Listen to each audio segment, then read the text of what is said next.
Hey, so we have a message from one of the fans of the podcast. I call him Nitro Kurt.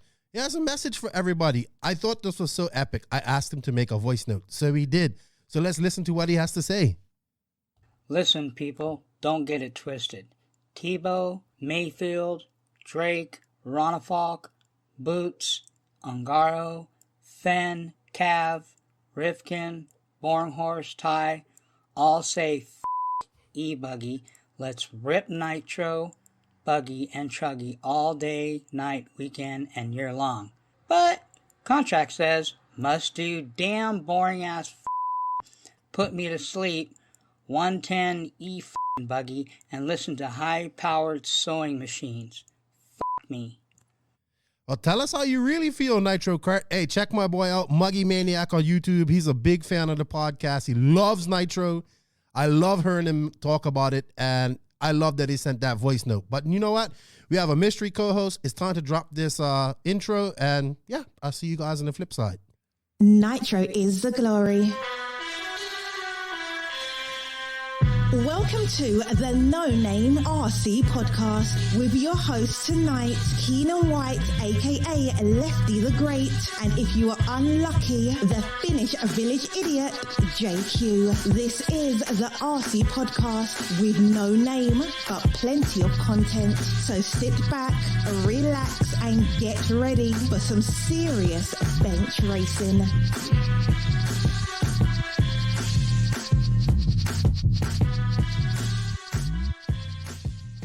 Yes, indeed, Nitro is the glory, but E-Buggy pays the bills. What's going on, everybody? Welcome to episode number, I don't know, I'm a bit confused because we did a live last night, but the audio kind of got messed up. So let's call this episode 113-ish, I guess. But it will show up as 113 on the list. And I'm your host, Keenan White, a.k.a. Lefty the Great. And we have a mystery co-host this week. He's been on the podcast before.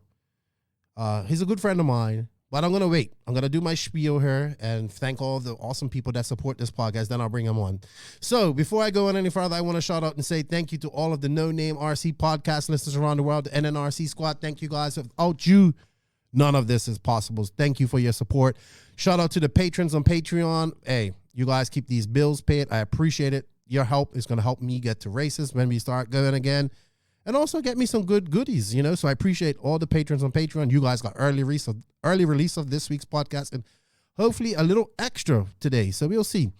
Yeah, if you guys are interested in being a patron on Patreon, it's patreon.com/ the No Name RC podcast, NNRC podcast. But the link will be in the written description here.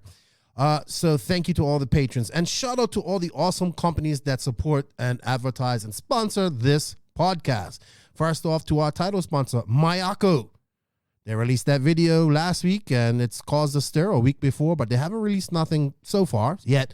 But their message stays the same. Maximum focus on you. Focus on quality, not quantity. Exceptional after-sale support with our Mayako service centers.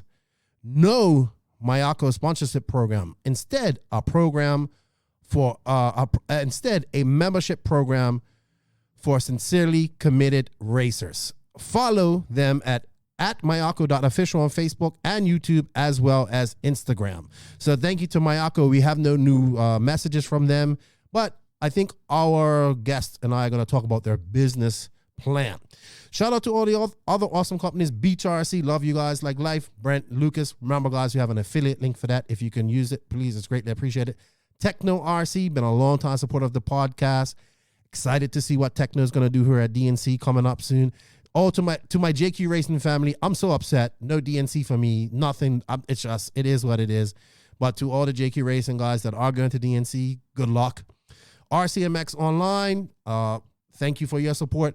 Sun City RC Raceway, SCRC. They got the TNR race coming for the dates of RCGP. So if you want to go to a cool race, go check them out. Also, shout out to Manscaped.com. Remember, this is our out-of-the-industry partner. Like, they are not into RC, but they sponsor this podcast. So go get yourself a Lawnmower 3.0. Use our promo code NONAME in all caps, and you save 20% off your order. Thank you, Manscaped.com. Shout out to Papa Willie's Traction Tonic. I'm going to get Scooter on next week. We're going to talk about his awesome traction sauce and a little bit of dirt oval. where he comes from. Please, guys, support Papa Willie's and Scooter. You can go to their website, use the promo code NNRC. You save 10%. Remember, all links are in the written description of this podcast. Racecraft USA. I gotta get me a Racecraft USA hat and shirt to rock on the podcast, man. Them guys are killing it. I saw they got a whole bunch of new command modules coming out, so get you guys a command module before they sell out. They do have a website. All of that is here in the written description. JQ Threads, a company providing opportunities, not just a business. Check them out. My boy Wally, show him some love. Wally's working hard. He's got a lot of sponsors. Go check him out. He's busy. He's probably going to be in the show next week or following weeks, but thank you, Wally, for all your support, man. I'm going to order me a Wally Builds hat here soon. House of RC. Don't forget to sign up for House of RC, people, please. It's important. This is your one-stop shop for everything RC. So even if you're not racing, go to House of RC and sign up if you can, please. And, of course, RCGP, who opened up entries for Portugal. And, yeah, we'll see how that goes. Hopefully it happens. I would love to go to Portugal. I would love to go to Yao Figueiredo's track and just freak out. Yeah, you know I would love to do that. So hopefully this happens and hopefully it fills up. So we'll see how COVID lasts. So thank you to everybody. Shout out to my boys, Clean Freak, Saucy Washer, and all these guys. Check out Zach Thompson. Check out Charlie. Great small companies trying to do big things in RC. So check them out. And hey, if you can show them some love, please do. Remember, showing our sponsors some love shows the podcast some love. So I guess you're all waiting to see who my guest is. He is no stranger to this podcast. I haven't spoken to him for a while, but I'm going to bring him on and let's do that. So welcome our co-host, Max Speed, in his full associated regatta. Oh my gosh. What's up? What's up, Maxie? How you doing? Good. I'm so glad to have you back on the podcast. You were like one of the originals that helped me get started. Funny, I listened back to like episode 1 and it sounds just like the echo when I was on Joseph video the other day.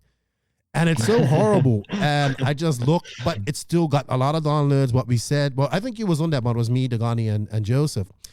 But thank you for coming on, man. I appreciate it. I just watched your video on the Nitro, Death of Nitro. But hey, what's up, man? What have you been up to? I see you haven't shaved that fluff of hair above your lip. Your eyes are looking all blue. I like your videos. You're back. What's up? Yeah, I'm doing good. I've been mainly just going to work, getting some money in the bank, just figuring life out. And yeah, I've been racing all the time still, but just like no races going on, so really can't like make it look like I'm doing anything. But yeah, I've been practicing a lot. I went to the track like a couple times a week during when there wasn't snowing. Now it's like it's been snowing for like a month straight. So it is Finland now. It does snow there. It's supposed to snow there. Yeah, but I mean, I can't remember a time where I've seen this much snow, and I've lived in Finland my whole life. So well, I mean, for Joseph, this is the first time he spent a winter in Finland in what 10 years? Yeah. He's so miserable. Yeah, I feel. Yeah, he must be. He hates snow. I know. That's the thing about you two Finnish. Oh, you and Giannis was the same way. I can't. You would think that these guys are from Finland. They would be used to cold, but these guys feel cold in the like if it drops below a certain temperature. Like, oh, it's cold. It's cold. I'm like, what? I mean, I know I have more padding than you guys, but come on. Yeah, I mean, it's sort of like if we say it's cold, it's like okay. Then it goes like -20, and then we're like, okay, now it's really cold. We just say it's cold, but like we can handle it, you know. No, you guys, it's sort of like everyone complain, and you'll be like, turn the heat on. But I mean, yeah, that's what I mean. Like we say like it's cold when it's like 10 degrees or something Celsius, but then like even if it goes like -20, we're still like fine. We just say it's cold. Like even like now when I go to work, it's -15 Celsius. Right. I don't even have a jacket on usually. I just go to the car and chill.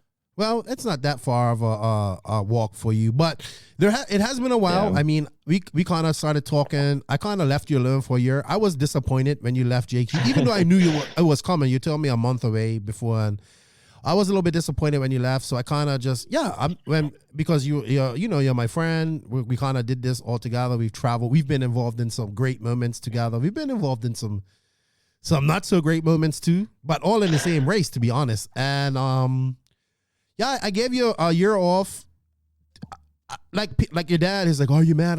I was not mad. I was disappointed, but I get it. Like I understand it. It's been a year. I was like, you know what? Let me talk to Max. He's doing these videos. I can see he's trying to do stuff again in RC. He has interest again. So I said, let's get him here on the, which I wasn't sure if he was, because he was kind of in limbo. Do you want to do RC? Do you not? You got a real job. You want to go to school. You went to the Army. You enjoyed that, it looks like. So yeah, I actually want to know, how did you enjoy the Army? Well, this is sort of like a thing that when I say now, I'm like, yeah, it was great. But if someone says you gotta go back, I would like, hell no. It's sort of like that kind of thing. But it was fun, and I'm really happy to have those experiences. Yeah, it looked like you enjoyed it. I mean, you like, I thought you was gonna like earn guns and stuff after that. So, I mean, you really got to, yeah. But that's cool. We had the same thing in Bermuda where you had to get drafted. I dodged it. I was a firefighter as well and worked in the prison office, so I didn't have to do it. But it was mandatory. I don't think it's mandatory now. So, but it's 3 years. It's not 6 months like it is for Finland. Oh, yeah. So, yeah, for us, it kind of depends. For some people, it's 6 months. For some, it's a year. But yeah. Yeah, I mean, our regiment in was super Bermuda, fun. We call it a regiment. It's more for, like, we would never defend Bermuda, obviously, but it's more something, I think it builds discipline for people that need it. And it really comes in handy, like during storms and stuff like that, where they're sent out to help clean up, or where they need extra security and stuff like that. So good stuff, man. You're working full time. You're working in a factory or something like that. You was doing that before. Yeah, just the basic like factory job. I was doing it already before the Army, but I'm just going there, just getting some money. It's not a big deal. Just right, you know, like I told you, to do something at least. Right, because you are planning on going to school here this year, correct? Yeah. All right. Yeah. I'll think about it at least.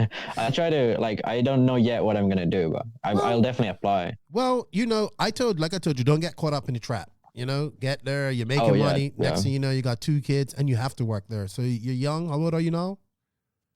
20. Oh, see, you're 20. Wow, the next time you go to America, when you go 21? October. So yeah. we could go to America and take you to strip clubs. Properly. Yeah. You know? And you can drink and all that type of stuff. That's what I'm talking about. Yeah. Hopefully we get to do that again. Probably not this year, but hopefully in 2022. So, have you been keeping up with RC? I mean, these videos came out. What I would say the very much JQ-esque, but that's not hard not to be, because I mean, you learned a lot from Joseph, and most you know, I think you're more personable than Joseph, but in real life you definitely are. But very JQ-esque, but people's like, oh, it's like Jake. But it's like, I know you're trying to get away from the shadow of JQ as well. I understand that. Yeah. But I'm glad to see you doing these videos. What was the inspiration to do this?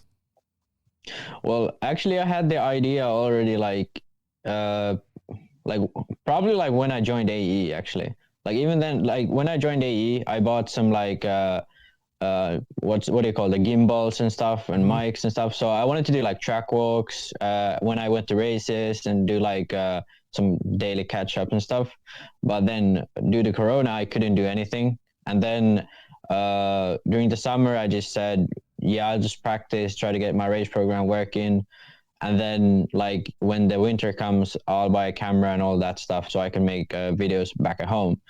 And then like I think like in September, Jakey was filming the how to tune your engine video. And then like after that, I was like, oh shit, like that's exactly what I was trying to do. Right. So it's not like, it definitely looks like I copied him. And our videos are very similar style, but that's just like because we think in similar ways in a lot of times. But what I really wanted to do different than him is keep the videos short, keep them accessible, and sort of have like because he's doing just like random videos. I wanted to make like a serious style. You know, like I have the episode 1, 2, whatever. So people, if they see one video, they say, oh, this is like a series. So they watch all of them. Okay. That's sort of what I wanted to do. Right. I get that. Shorter. You know, JQ, he likes long stuff. When I would tell him, hey, he's like, it doesn't matter if the podcast is 5 hours. I'm like, okay. He's doing a great job. We're going to talk about his latest video in the news here. But good stuff. I really enjoyed your video today, which we'll touch on about is Nitro going to die in Europe? And actually, I was talking to a buddy of mine after I watched this, and good stuff. AE, how are you liking your time at AE? Have you thought about doing some 10 scale? Because you do have the 10 scale there. You got Hatton in there. No 10 scale for you. And what's your thoughts on your 8 scale cars so far? Well, yeah, about 10, I'll start with 10 scale. I have the B6.2. I don't have the 4-wheel drive because in Finland, not many people run 10 scale off-road anymore. Mostly people run either touring cars or 8 scale. Even Joona hasn't run 10 scale in like a year. But well, he probably practices a bit, but like the tracks are now closed, so I haven't been able to run at all. Or they are not closed, but they're sort of like closed-ish. It's sort of like a gray area.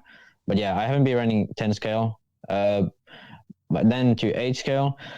So like at the start, I pretty much like after 2 or 3 times at the track, I was still in the military at that time. I was just on holiday. So like first 2 times were kind of like just learning everything. And like the third time around, I was already faster than what JQ was at the track. But then like that was like those conditions sort of suited me and the car the best. So it was kind of like I don't know what you call it, like a false feeling of like, oh, this is going really well. Then like after that, when I went to other tracks, I realized that like switching cars isn't just that easy, because immediately I thought that it was going to take like 2 months before I even get up to speed. And then when I saw like I was super fast right at the beginning, I thought like, oh, this is way too easy. And then like reality hit afterwards. But yeah, so sort of like after that, I started to test a lot of different kind of stuff and focused on just finding what I need to do with the car in different conditions. And that's sort of what I just like did the rest of the year. Now I think I have a pretty good picture of what every change in a car does. And that's like a good thing going forward. But like now, until like the vaccines go out, it seems like we're not going to be racing anytime soon. I know, so. I know. It's a shame, man. I'm hoping Portugal happens in June. Yeah. And I think I'll be there if it does. So let's see. One thing I gotta say, go Bucks. I am a Bucks fan. So we are in the Super Bowl this week. And it's the first time since 2002, so I'm excited. What I have to ask, because you ran the JQ platform for so long, C-Hub car. JQ's car is very C-Hub-ish. Wally, I was talking to Wally about it, right? He came from AE to now he's running the JQ car, and he's like, I'm not going back. I was like, why? And it's like, it's just more stable, because he came from pillow ball, and we know that the JQ car, one thing I'll say, the JQ car, it definitely is stable. You know what I mean? And it's good on on certain type of rough tracks. It's so stable, people think it's just pushing, but it's a different way to drive the car. I agree. Even myself, coming from Mugen to JQ, was like, oh man, this car is hard to drive. But once I learned it, it was cool. What's been the biggest obstacle coming from C-Hub to pillow ball for you? For me, I think the biggest obstacle was just finding the right balance between like steering and too much steering. Because with JQ, like I really like to run really low toe in, because like I knew every time I steered the car, it would steer the same. With pillowable cars, you have more steering at certain points, but then you also have less steering at some point. So you sort of feel like, yeah, I can run lower toe, but then when you do, you start having some issues. So that's sort of been the biggest hurdle to me, because the steering I need to learn the feeling of the car, because I could with JQ, I could always tune the car so that the front end would be kind of aggressive, but still on the track, it was really easy to drive.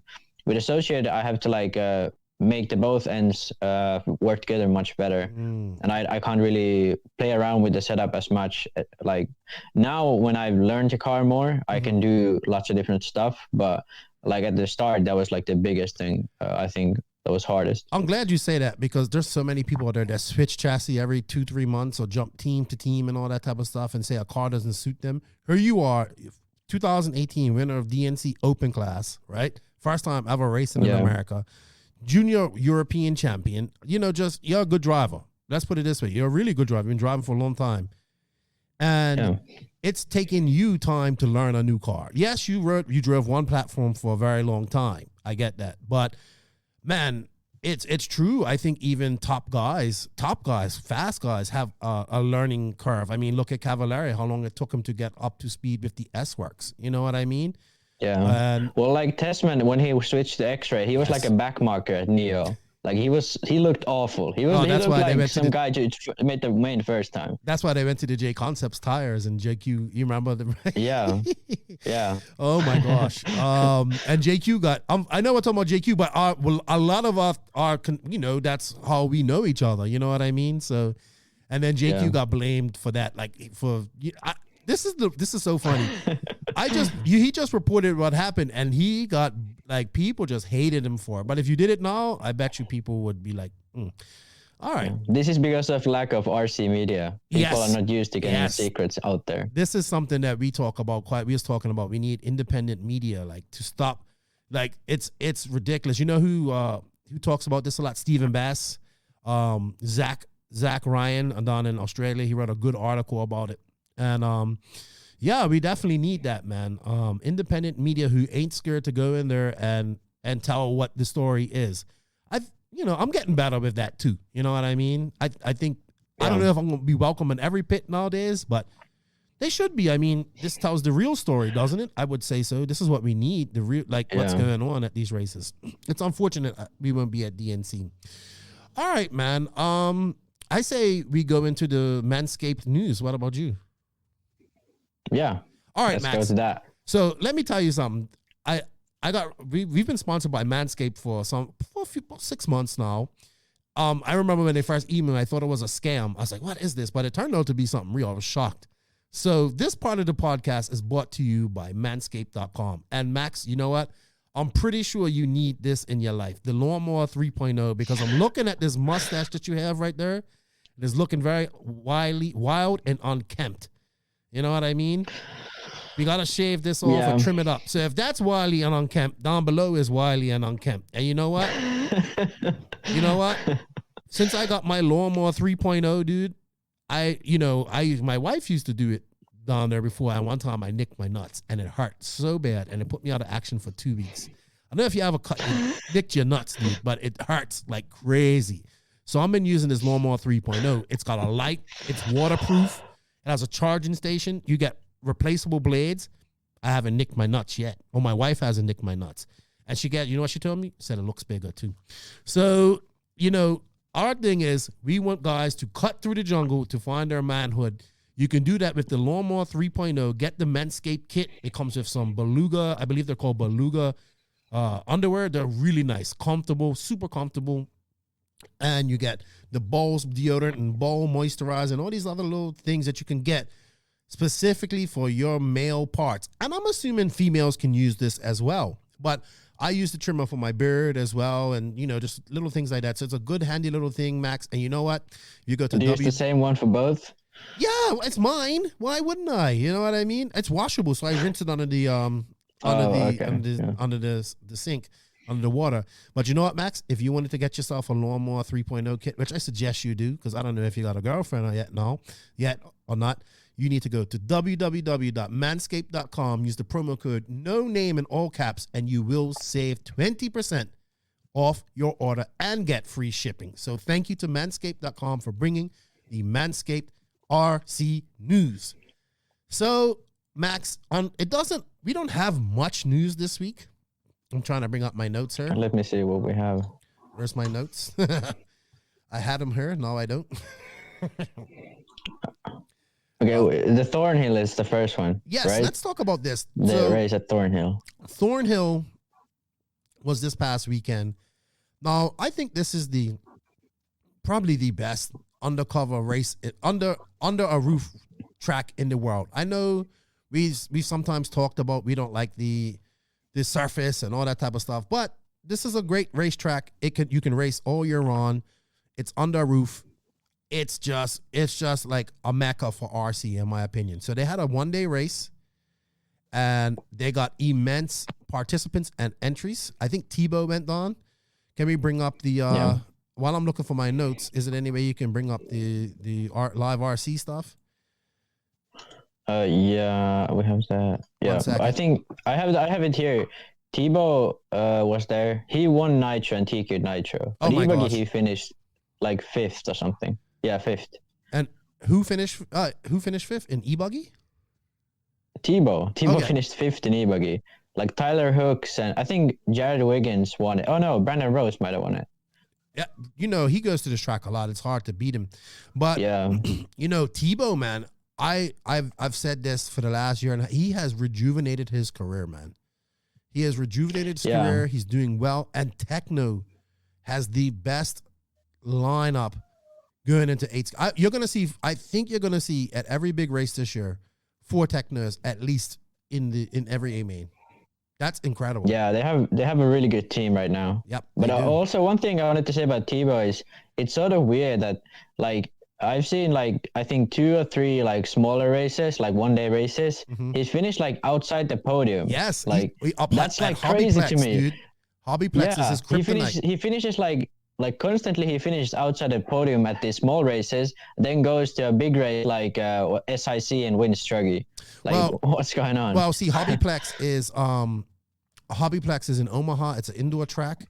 Ashton used to run there. Ashton runs there, and the Fullers run there. So that's how I know it. And it's just one of those tracks. It's like going to OCRC. You know, there's always somebody that's super fast there that knows that track. Yeah. Well, the locals that go there, they're fast. And not to take anything from like Mason Fuller, he's getting really fast. You know what I mean? But this track, Seth Van Dalen, Mason Fuller, those guys are super faster. Wiggins is faster. And I think Tebow goes there to test himself because he knows it's not going to be easy. And he goes there, and he's been beaten a few times there, and I mean straight up beaten, no breakdowns, no nothing. Yeah. So it's pretty good. But I mean, an impressive race: 276 entries, 169 bodies, people for a one-day race. That's super impressive. Looks like people had fun. That's crazy. And yeah, Tebow wins it, and he's just getting ready. I see Tebow's building a new car for DNC. They're having JBRL this weekend. This, I know we're going off topic, but this is something that that DNC has not had for a long time, and that's a warm-up race. So they're supposed to have a warm-up race 2 weekends ago, but now they're doing JBRL at Thunder Alley. So people are going to treat this like... Is the race at Thunder Alley too? Yes, it's at Thunder Alley. Oh. So it's going to be interesting to see, like, the first warm-up race in a long time for DNC. So I'm predicting that JBRL might be pretty packed. I'm actually shocked that Tebow isn't there, but I'm guessing they're going to be out there. I think the track is going to be open to practice on too, so I'm guessing they're going to be out there. Next week or like next weekend. So it's interesting to see. It's going to be. Unfortunately, we're not going to see the Euro guys, which is why I really like DNC because of the European racers. Yeah. Well, what we will see, Max, is a lot of these young Midwest racers getting in this main and coming after these guys. I think we'll see a lot of young names we haven't seen fighting for positions, you know, in e-buggy, truggy, and nitro buggy. So I'll be watching very carefully. All right. X-Ray has released a new car. That's no surprise. They release a new car every year. You can do that when you own the factory. So what do you think about this, I think Max? they have to as well. Yeah. I think they released a new car because the EU support they get sort of like makes them feel like they need to. They sort of get the support because they say they innovate the sport sort of. So that's why they release new cars every year. I think I'm not obviously sure, but would make sense. But yeah, this new car, I'm really hoping that there's active diffs in it. No, explain that to me. Active diffs.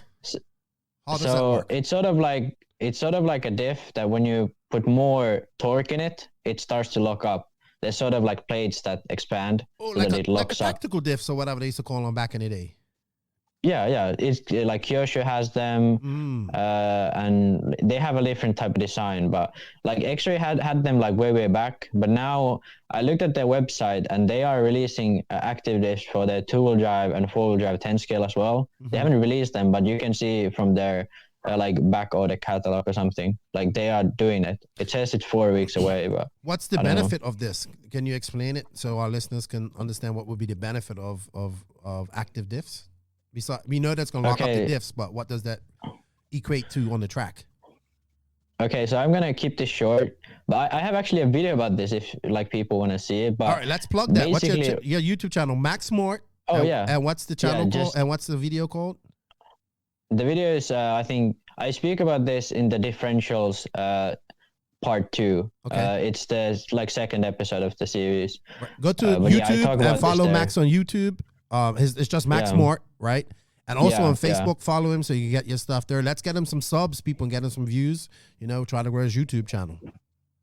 Yeah, but basically it's pretty much that with now we sort of have to balance the diff that it's we want the diff to be open when you're off throttle so that the inside wheel doesn't turn and the outside wheel turns more. And then we want the diff to not have any difference in the tires when you go on throttle because you want to go forward. But now with the oils, we're kind of balancing those two out. So with the like active diff, we could have the best of both worlds where when you go into a corner, you're off power, the diff is open, so your car turns a lot. Then when you go on power, the diff locks up, and then you have a lot of traction. So does this mean lighter oils or no oils, or how does this work? It's been a No long oils. time. No oils. Yeah, usually no oils. So how But would you can tune? use oils in How these. would you tune? You wouldn't. How would you tune your car like we would tune your diff oils? You or tune wouldn't? you tune the plates in there. I mean, you can have you can have oils in there also.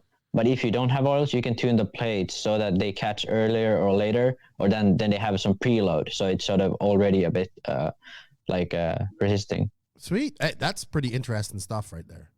Very interesting. Yeah, Innovation. that's why I'm excited if they have it. Yeah. Innovation. I hope we do. We need some more innovation like that in RC. So Yeah, good stuff. Let's see what X-Ray. You know, I would really like to. I don't know how his English is, but maybe it has to be Martin Beyer or the Hootie brother. I would love to get them on the podcast to talk. Like, you know, because I think Mario I think he would be the best one to have. yeah, I think. I'd have to see if I can get him on, and Martin Beyer, to be honest. Both have Yeah. great stories to talk. All right, Nemo Raceway. I see Nemo Raceway released a promo video. I think Scott actually had this track. You know, Scott had this piece of land and was gonna build a track there with the JQ guys. Oh, yeah. At first. And I remember when he showed me this, and now to see what John and Nemo have done to this track, it's absolutely amazing. I mean, it's oiled. They showed it. There was like running in rain, not rain, but wet surface. And But when you oil it, you can do that. I know. It doesn't get muddy. It's pretty fun. I know. I think it's probably one of the best things you can do for a track is oil the surface. Like I'm a believer in that. They're looking for events and stuff like that. I like that. They're promoting things. I know RCGP tried to go there, but it didn't work out. I guess it was too soon. But I mean, I think that's probably the premier track in England right now, I would say. They're definitely going for it. And it looks like Billy is doing the same thing in Texas, like open up another a badass track. So we shall see what Nemo is gonna do with that. So good stuff. And JQ's latest. They have money to put in it, so it's really good. Like that's the thing about most tracks don't have money to put in it. Yes. And Nemo like kind of has it, so they can make it like really good. And that's what makes the sport bigger as well. Yes. Like people to put money in tracks instead of cars. Yes, and by I mean he puts money in both in his brand. Yeah, but I Nemo mean, and- like now it's good because he puts money in tracks, especially. Yeah, good stuff. I need to get John on this podcast too. I did talk to him about a year ago, but he's a busy man. But he has interesting stories too. So so many people to interview, man. A lot of these Europeans and stuff that I want to get to as well. All right, JQ's latest video, all about federations. You know, I give EFRA a lot of props because they are the best organization out there. And what I mean best, they're better than IFMAR, they're better than ROAR, they're better than FAMCA. The competition isn't too good. Yeah, exactly. We're talking about federations that don't do nothing. Sorry, they do something. They do things. I'm sorry. But it's true what JQ kind of said. I mean, they released that video. We got all excited, and it was all about a logo. And Do you know what Afra needs? Honestly, like this is gonna be sound. Afra needs somebody like JQ in there. Like, you know what I mean? I don't know how long they would last because he just works really, but they need people like that. We need to. There is no federation in America. It's just old guys who perform, that put on a race once a year and all that type of stuff, and get to travel and get to be a part of IFMAR and have a say. People, I mean, there is no type of governing federation at all in America. We know that, like, you know, maybe they need a whole new federation, like NORCA versus RAW. But AFRA, I think the president, the young Javier, the Spanish guy, I think he's very proactive and very he wants to do things.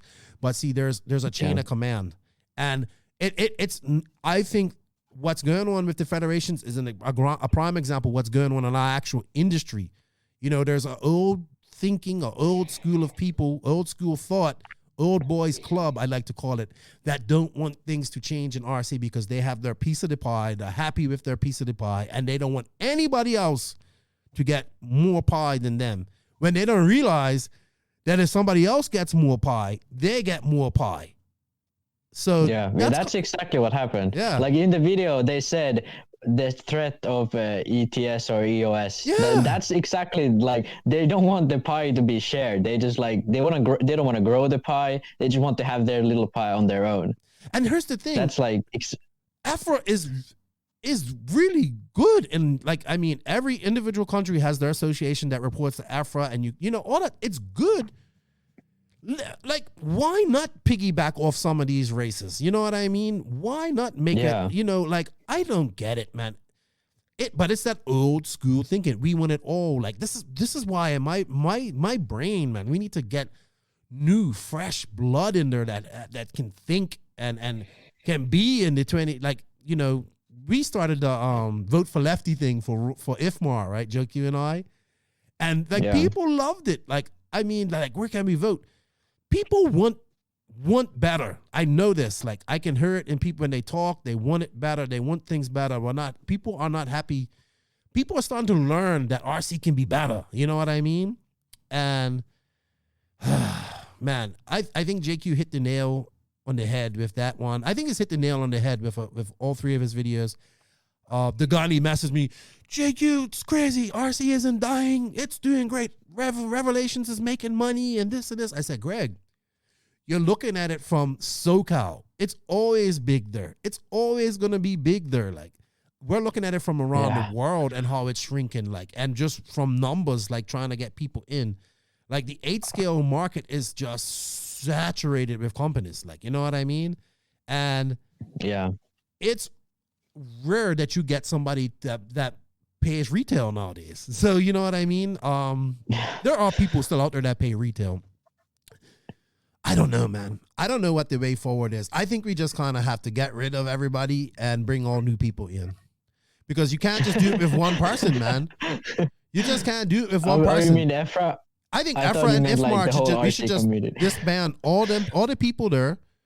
Keep the good ones, like the guy Javier and all that type of stuff. But get all these, like, if you want to get with the times, then cool, you can stay there. But things have to change. We're still doing things the same as it's been done in the 80s. Like, you know, come on. Yeah, I think the structure just needs to change. Like, now the structure is like full-on bureaucracy. I think the structure should be so that it's like there's someone like taking charge. Someone is like, let's say like in a country it would be the executive branch. Like, someone needs to be that, and they need to take like responsibility for the actions. And then if they shit the bed, then you got changed. Someone else comes there. Yeah. But now it's just like nothing gets done and everyone gets a pat on the back because nothing bad happened. And everybody gets to go to trips and get it all paid for and live and you know, be all nice and 10-day vacations. That'd be actually great if they actually did something good as well. But when they do nothing, it's like pointless. It's like politics. I wish politicians got graded on their actual job, like, and what they did for the people. And then if you didn't, like, you know, if they didn't live up to snuff, you can get them out. Well, we kind of have to do that with AFRA. I mean, don't get me wrong. I know it's not easy. In fact, we're going to talk about this in a bit. It's not easy. You know, change is not easy. Like I always say, for change to happen, change has to happen. But man, sometimes you just got to kick people in the ass. Like, you know what I mean? And I'm not saying that the people in there are not valuable, right? But I think there's people that want change, but it's just being succumbed by people who have been there for years. Tradition is stopping change. When the rest of the world's like in the 2020 and in the 2000s, RC is still thinking like it was in the 90s. You know what I mean? And we need to change, man. And go check out the video if you guys haven't seen it. It's part 3. I'm sure he's working on some other videos. I haven't talked to Joseph much this week. Well, one thing that made this video really great is the fact that I think here he wasn't actually like being like too much of an asshole. He was just pointing out facts. He was reading their own documents, and he even like provided solutions at the end, which was like the best part of the video. Like he already he gave them a plan for free. People get paid to make that plan, and he gave it for free for them. Yeah, so exactly. Like if they just follow that, they would like if they just take that JQ's video and do like what the plan says in the end, already then they would be much better off. Like, I know. Like I remember, the logo thing, cool, make a new logo, but like all that to make a logo, dude. Well. All that to make a logo. I remember when Joseph went to I think he did the virtual meeting, and he was just like, "Oh, these, Joseph." And I said, "What's wrong with you? Just like message me. These fucking people, they don't know what they're talking about." And I said, "What happened? Afro meeting, they don't have a clue." And I was like, Yeah, but unfortunate, man. Well, at least Afro's doing something. Raw is non-existent. Like, you know what I mean? Yeah. And I think American racing desperately needs a federation that's gonna put in some work again. It's kind of like the Wild West there in for RC. It's kind of like what boxing is like it used to be, like there could be 5 world champions at the same time. That's a good example, actually. And I just think like it would be so like I think back to when Raw had Raw versus Norca. I was kind of reading about this in the magazines. I wasn't traveling to America. This was before your time, but they had a rival federation that was like, gave them competition. I think America needs this. I think they need to have 2. So they can actually be on their toes and do some work. So who knows? I don't know. We're beating a dead horse on this one because we all know.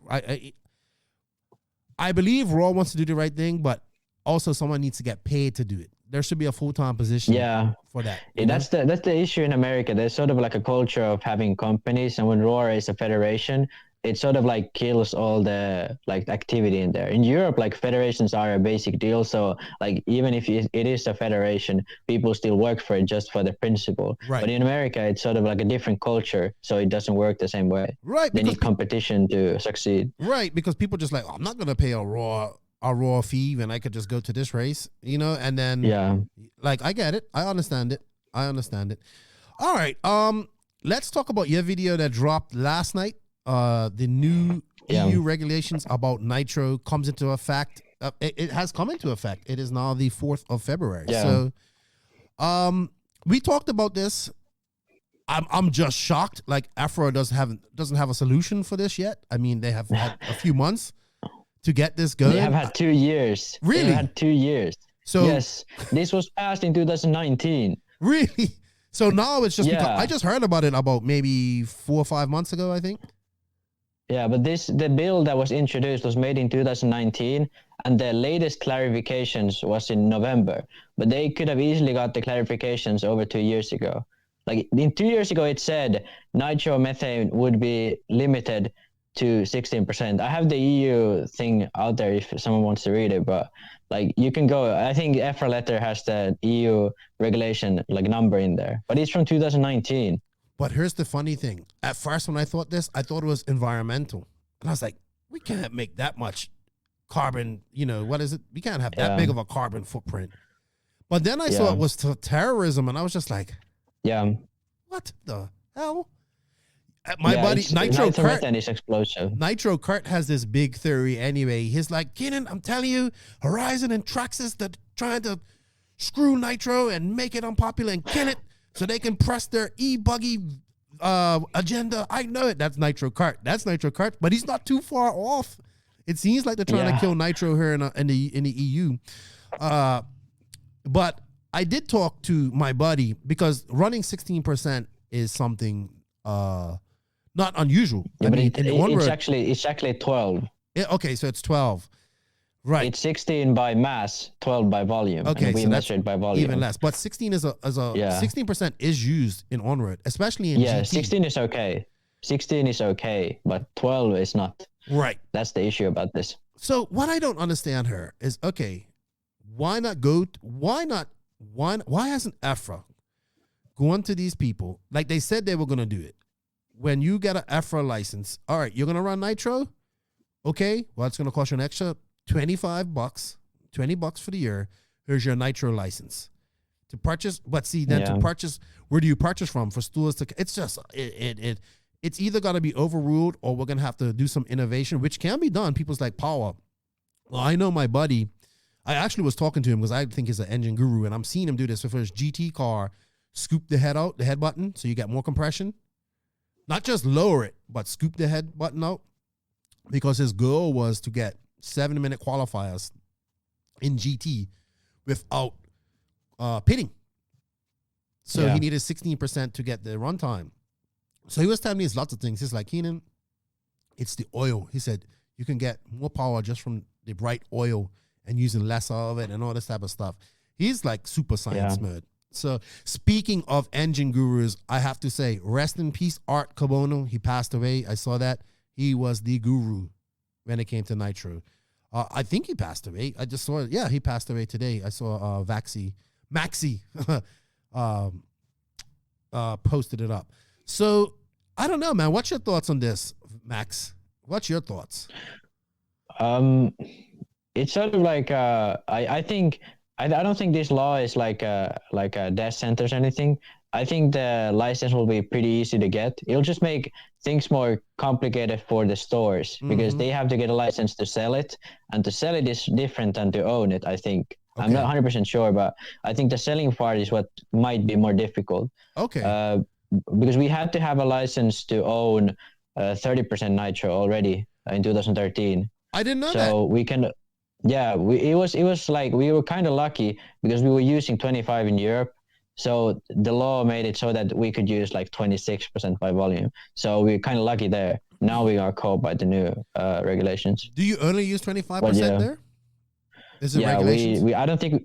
We can't use 30. I think, but pretty much like I already said this in the video, but this is not going to be like the death sentence of nitro. And I think a lot of people sort of misunderstood what I said in the video. My point of the video was just like, this is like what can happen. Like this is sort of the warning sign. Like, hey guys, next time, what if nitromethane has some like very bad results in your health, and somehow they ban nitromethane, or then they ban just methanol, what's in the gas or whatever. Like they just find out something new and then they just ban it altogether. That's why I'm kind of like rooting for the what Maxima had, like the bio-less fuel, like other brands to actually go that way. Right. Ethanol or something they use, I believe, too. Yeah, ethanol, like bioethanol, it was like without nitro. And the guy said it had more power, but it was sort of, it had like less ignition.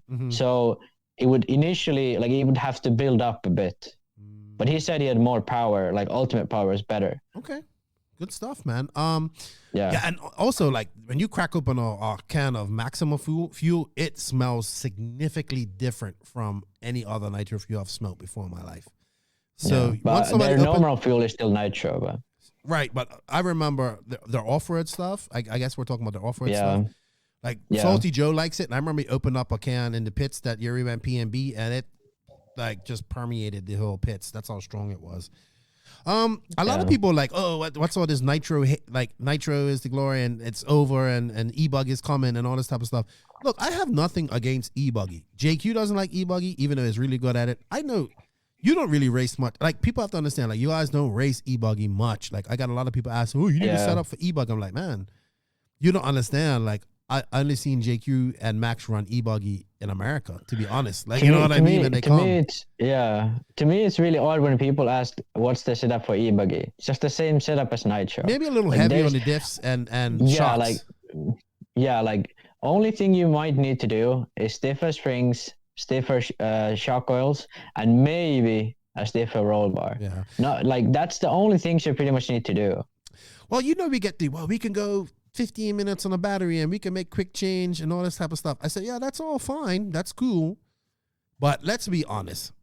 the hardest race in the world, the most prestigious and hardest race to win in the world is the IFMAR 8-scale Nitro Buggy Championships. There's only been one person to ever win that twice. No, don't get it twisted. I think there should be an e-buggy World Championships now. I think it should be held along with the Worlds, to be honest, with the World Championships. Right? The issue I see is you guys have an e-buggy Euros. It gets pretty packed. I would say it's pretty prestigious there as well. In America, they have the E-Nets. Now, they've moved the E-Nets so many different places. They moved it out east last year, thought it would get packed. I think they maybe had 56 participants, 50 to 70 participants. Yeah, it's kind of like a dead race there. You know, it's like the numbers don't lie. I mean, okay, I don't like how you have to get into the nitro fuel nets, you know, by signing up. But literally, they put the signups for fuel nets on, and that's 200. I think it's like 270 entries. I think maybe less, maybe 225. I don't know exactly. But over 200. In 10 minutes, that shit sold out. You know what I mean? Yeah. So it goes to show, man, people just like it. I think I have nothing against e-bug. I think it's a great way for people to get into RC, and they should do it. It should be heard. And I like e-truggy and all that type of stuff. But I like e-truggy. It's getting big. I don't care about e-truggy. I just think truggies. No, see, I like truggy too. But I know you guys don't. You don't like truggy so much. You didn't even drive it at P&B, and I got so mad at you that year. I was like, well, that was because my air filter came off. My engine went to shit. Yeah, I just think like when you start a nitro engine, it just attracts people right away. You know what I mean? Yeah, and it's not only the sound or the smell or the whatever nitro. It's the way you drive the car is different to an e-buggy. With e-buggy, you don't have the same throttle control. You always have the brakes. With nitro, the driving is much more like, it's not easier, but it's just like much more natural, and corner speed. Like it feels like you're driving a race car. Yeah. Like with e-buggy, it feels like you're driving a toy. That's just like how I feel. That's why I don't like it as much. I think e-buggy is still a great class, and we should definitely have it around. And if we can, we should make it more enjoyable. And also what you said, it's the perfect entry-level class to 8-scale. Like everyone should start with e-buggy, and then if they really like 8-scale, they just get a nitro car. That's how I feel it should be. I'm going to ask, I think we should ask Nitro Kurt about what his feelings on e-buggy is again one day. We got accused of that. I have nothing against e-buggy. I just think e-buggy, I see too many fast e-buggy drivers out there and truggy drivers, and their nitro buggy results are way worse. And that tells me you need to focus on your nitro buggy. I think if you drive your nitro buggy more, you will be an overall faster racer. So that's my opinion. But I mean, it's not about hate for e-buggy. If you run e-buggy, you say, hey, I don't have a mechanic, and I mean that it just makes my life much easier. Then definitely run e-buggy. Like that's definitely understandable. It's not about e-buggy. Like it's not the same as when me and JQ say like truggy should go away. Yeah, e-buggy is definitely not that. E-buggy should stay, but it doesn't have the same position as nitro 8-scale. I think. No, I don't. That's think so. like how I feel. Yeah. I don't think so either. And so people. Yeah, that's why the slogan is so good. It's like perfect slogan. Because e-buggy is perfect, and and nitro is the glory. Yeah, I agree. That's just like a perfect slogan. I agree. I actually got the e-buggy pays the bills from my boy Kendrick, because I kept saying nitro's the glory, and he goes, e-buggy pays the bills, and I said I like that. And it's stuck.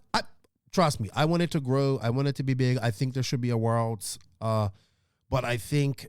Yeah. I think it just like truggy. I think it breeds false speed. You know what I mean? Yeah. It just breeds false speed, and people get comfortable with that. And then they got a nitro car, and they're just like, I can't drive it. Well, because you got to drive it differently. Yeah. All right. I think that's all of our RC news for this week, Mike. Mike, why am I calling you Mike? Max. What about the Mayako release? Should we talk about it now? We can talk about that, because something that you was interested in. I saw you defending it on the post. Their business model, membership. I don't know all the what's gonna happen, but I'm guessing you pay a membership, and then you get a discount on a buggy, I guess, and parts. And I don't know about the discount part. I don't think that's that good. But the major point I sort of wanted to say about this is, JQ releases 2 videos saying how RC is dying, something needs to change. Then there comes a brand out with something like new, and then everyone just like just says, "Oh, these are clowns and whatever." Yeah, like, it's you know what it is. It's like people like me. They see another chassis car company and they're like, "We're already oversaturated." Right, but I'm like, let's see what these people have to say first. You know what I mean? Yeah, before we judge like them. I don't care like what brand you are, where you come from. I think this like it seems like it's a Japanese brand or something because they have all the Japanese in there. Right. But like I don't really care what you do. If you do it well, it's good. You know. Yeah. Like let's say like Tekno, like even when I was running JQ, there's also like a JQ Tekno rivalry. They're doing good stuff now, so I think they should stay. And JQ has always said they should stay. Yeah. But there's some brands that don't do good things, and those are the brands that are not like improving the sport. So I think we should see every brand out before like judging. Like especially when some brand tries something new. Exactly. Like that's when we should especially see something happening. Like change to happen, change actually has to happen, and we're so reluctant to change in RC. Just as people, we're so bred to do that, and we can go back to the whole federations and all, but it's the industry, man, the industry and the illusion that we've created of you can be a pro driver. You know what I mean? Or I think what it comes down to is that like me and you, like I can go out there and pretty much have the exact same setup as Ryan Mayfield if I wanted to. Maybe I might not have his modified engine. Maybe he has some, you know what I mean? Maybe he has a different type of engine for himself. I'm not saying that he does, but you know, people can do that. You can also socialize with these drivers. They're like one of the guys and all that type of stuff. And that's a good thing about RC. But it's also one of the things that creates illusions. And when we say things like we need to have more professional drivers and all that type of stuff, and change, man, just change. I watch some of the comments too. I kind of keep my comments on this because, you know, like they're sponsoring the podcast, so I kind of have to keep what I say to a certain bit. But why not? Why not a membership come in and see what they have to say? Maybe they're doing things different. I like that they're focusing on quality, not quantity, because I did that. I've done that before. Like you can have everybody on the team 1 year, 1 and 2 months, and then 2 months later you're down to nothing because you know you sponsor everybody and maybe they don't look the car, they don't understand how to use the car properly, and next thing you know, like then in fact, there's a blog that I dropped today. It's not mine. It's from my buddy Brian Martinek, and it's all about his adventure with a JQ car that he bought used from somebody, and he showed me every mistake that this person has made, and I love this. And he just is like, I can't believe this guy, and he said this car doesn't suit him. I can't believe this guy was a team driver because it's just so much wrong with this car. Yeah. And I see that I rebuilt over and over a few again. guys' cars here. Yeah, I rebuilt a few people's cars in the past as well. I think that one car I rebuilt, it had the rear arm mounts backwards. It had the engine mounts backwards. It somehow had the center diff mount built wrong as well. Like pretty much everything you could build wrong, it was built wrong. It's weird, man. And this is very common. And it's not only about JQ, it's every brand. Yes. I've seen people run associated cars that are built like totally wrong. They just want setups. I want a setup. Is your car set? Yeah. Is your car built properly? So, and also endpoint adjustment. That's, oh my God. Every single time people come to me and complain, I need more steering, I check their endpoints first. Without fail, every time they've had too little steering on the endpoints. I agree. So Mayako membership, let's hear them out. I'm sure they're gonna drop another video and stuff here coming out, and let's see what their plan is. And let me be clear. But let me be clear that I don't think like their plan seems like extraordinary or great or whatever. But the thing about it, it's different. Mm-hmm. Like that. Like if Mayako comes out and says, "Oh, we're gonna sell cars and give sponsorships and do the same thing as everyone else," I'd be here and trashing them.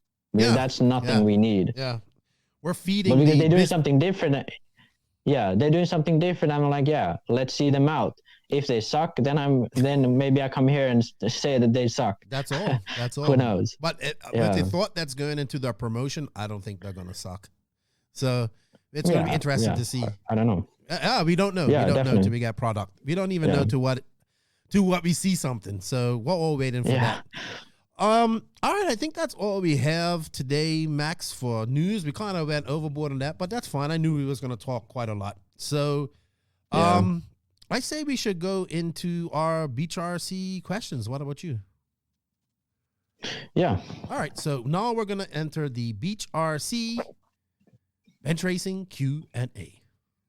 BeachRC.com, the racers' one-stop online hobby shop. Choose from all the popular brands and variety in stock with super fast shipping and great customer service. BeachRC.com still has the local hobby shop feel with all the benefits of the internet. BeachRC.com is the exclusive distributor for Ultimate Racing, JQ Racing, Pro Circuit Racing Tires, Nitro Lux Fuels, and Assault RC Performance products. So fill up your cart and check out at BeachRC.com today. Yes, indeed. Thank you, Beach RC. You like that, Max? I made that myself. I'm proud of that. Thank you, Beach RC, for supporting the podcast. I mean, Brent has supported us for a long time. He's a good friend of mine. He's gonna make some cool. We're getting some No Name RC podcast shirts made. We're gonna have some different colors, hopefully soon. And I just thank him for support. We do have an affiliate link for Beach RC people. If you can use it, it really helps us. Remember, they are a brick and mortar hobby shop doing the right things. They put a lot of money back into RC racing, and they got the My RC Box Club going. Good things. Brent is super busy. I was talking to him the other day. Good dude. So, welcome to the Beach RC Bench Racing Q&A, Max. Thank you for coming on. This is your specialty, setup. You've learned a lot in your years of RC, and you learned a lot from Joseph. And you learned a lot of stuff on your own. So that's good too.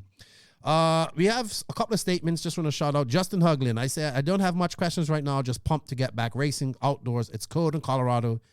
I've got literally engines ready for some fuel. Yeah, man, that's what's up. Guys are ready to run. I'm telling you. Phil Fernandez. Now, this is a question. We're just talking about e-buggy and nitro, and Phil wants to know, what features in the radio do you change in e-buggy and nitro? A lot. I don't change features a lot, but I do have, I used if you checked out my latest video on servos, I talk about the speed of the servo, and you can also use this in electric. So when I drove e-buggy, I actually slowed down the throttle quite a lot, because usually when I race e-buggy, it's always at the race where I also race nitro. So it might be really difficult to sort of switch between, because e-buggy has so much more power. So even though I could get better lap times with more power, I wanted to, I don't really care about e-buggy, I just running for track time. So I wanted to keep the feel of the nitro car still there over the e-buggy heats. So I slowed down the throttle quite a lot. And if you are driving on a low grip track, or you feel like you just really have too much power, this is a very easy way to make the throttle band better. You can make it so that only the start of the throttle band is slower. But yeah, well, for steering, I use the same for both electric and nitro. And even nitro, I slow down the throttle servo. Are you using using Expo, or are you using, I'm not Expo. No. The adjustment speed function. The speed function. Yeah, the curve. I don't use the curve because no curve. The issue with the curve is it's because it is like a curve like this, So here at the beginning of the curve, it's really slow, and then it picks up. So if you really like to drive on the halfway range, then when you go up from there, it's really aggressive. So most of the time we are not tapping on the start range, because the throttle lever is so short. So we usually on the mid range. So that makes it so that when you lift off the throttle and go back, it's less. And then when you push more, it's exponentially more. So that's the issue why I don't use the curve function. You can make different type of curves. I've tried that. I never could make it to work. And nowadays I just only use the speed function. I like it that way better. And you can have the speed be slower at the end or slower at the start. But yeah, the speed is much better for me at least. Okay. But I use it Yeah, go ahead. What radio are you running? Oh yeah, someone asked that as well. Yeah. So I run Sanva, and Which one? The M17 or M12? I have M12S, but I think like you should buy the M17 as that's the newest one. But like being honest, if you're gonna buy a radio, like there's pretty much no reason to not buy a Sanva radio. Like if you don't have the money for the M17, buy I think it's M44 or whatever. It's like M4 or M44 or something like that. MT44 it's like, or something. Like, yeah, something like that. That's a really good radio. And I haven't tried other radios in a long time, but looking at my friends who have other radios, I think the MT44 is better than any other brand's top-end radio at the moment. Interesting. You know, but Sanva is like Sanva for the win. I'm not sponsored or anything. Right. I don't think anyone is sponsored by Sanva. No, I don't think anybody is They're either. just better than anyone. Yeah, they're just better.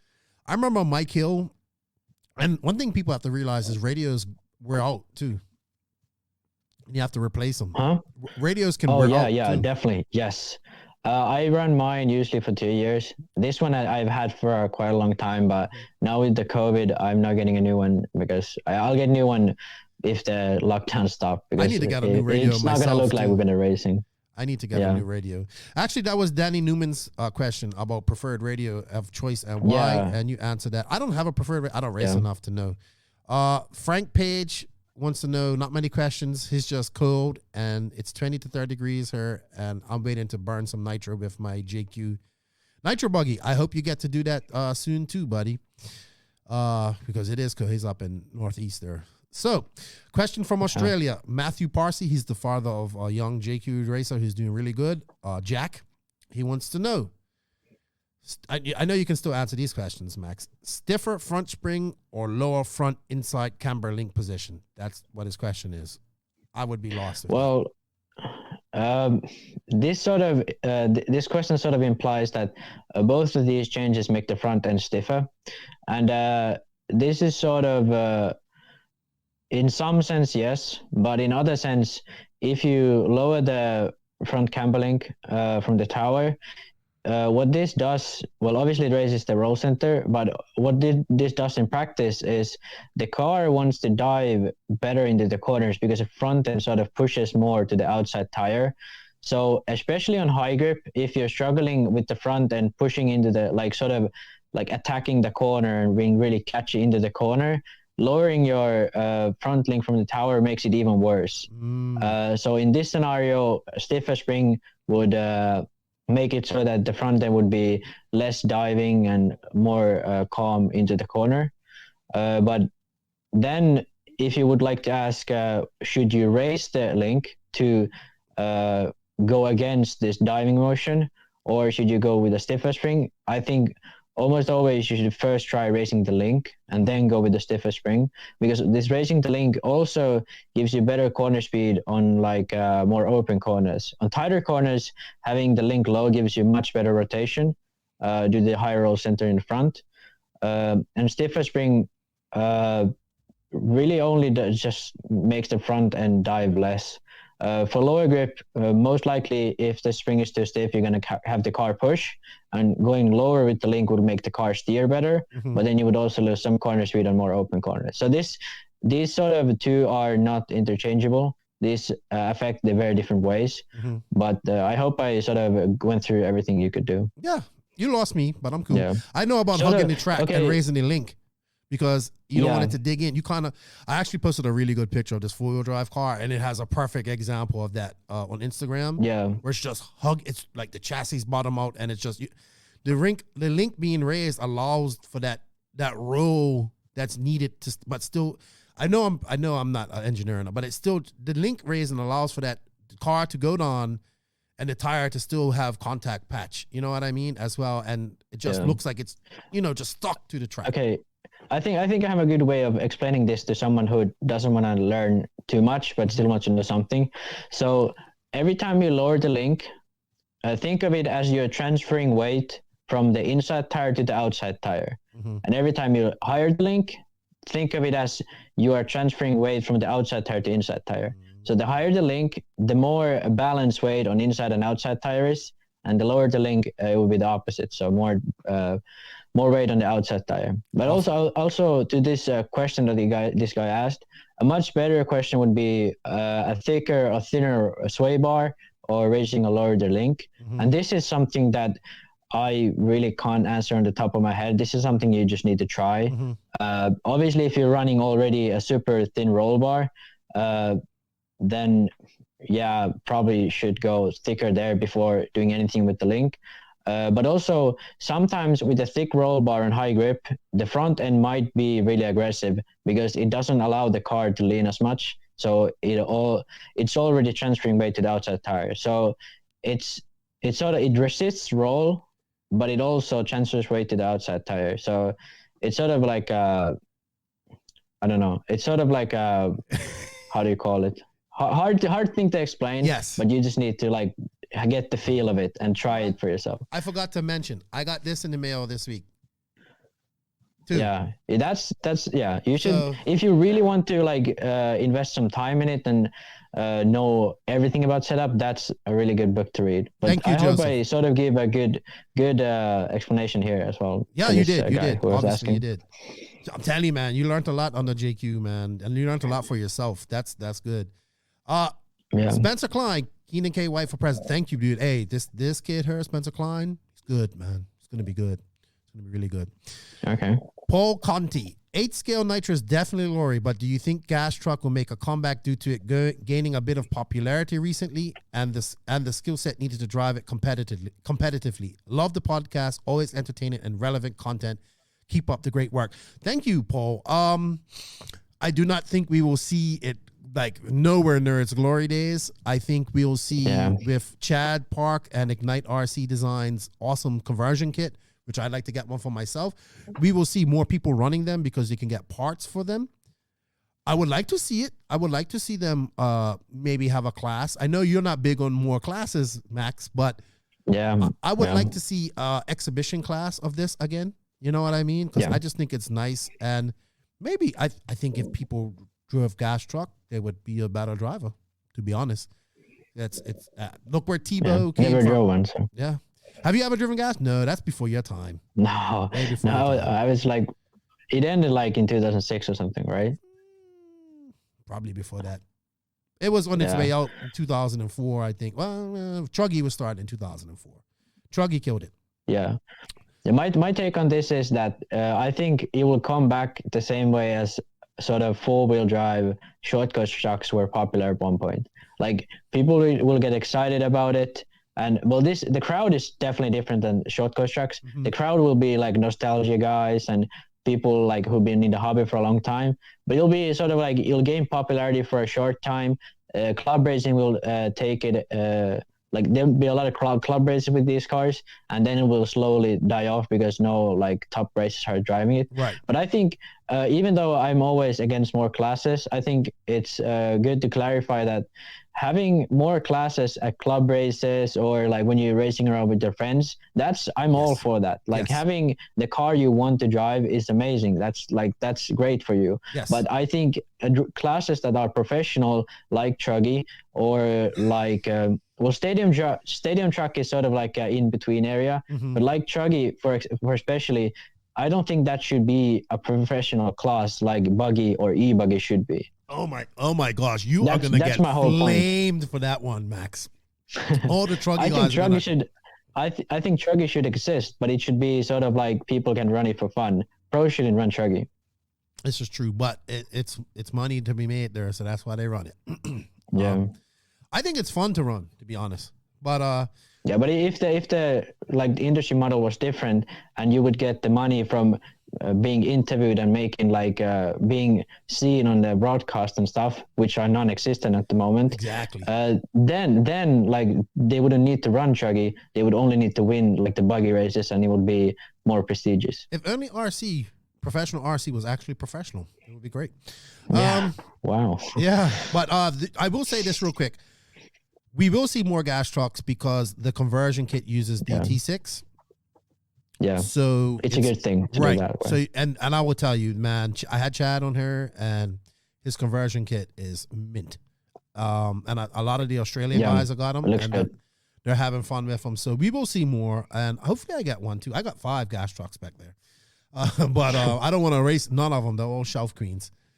All right, Wyatt Gaskins. Here we go. You're gonna like this one. Why doesn't Live RC cover the biggest race time event of the year, PMB? I'm assuming there should be funding to cover this, considering the massive entry counts.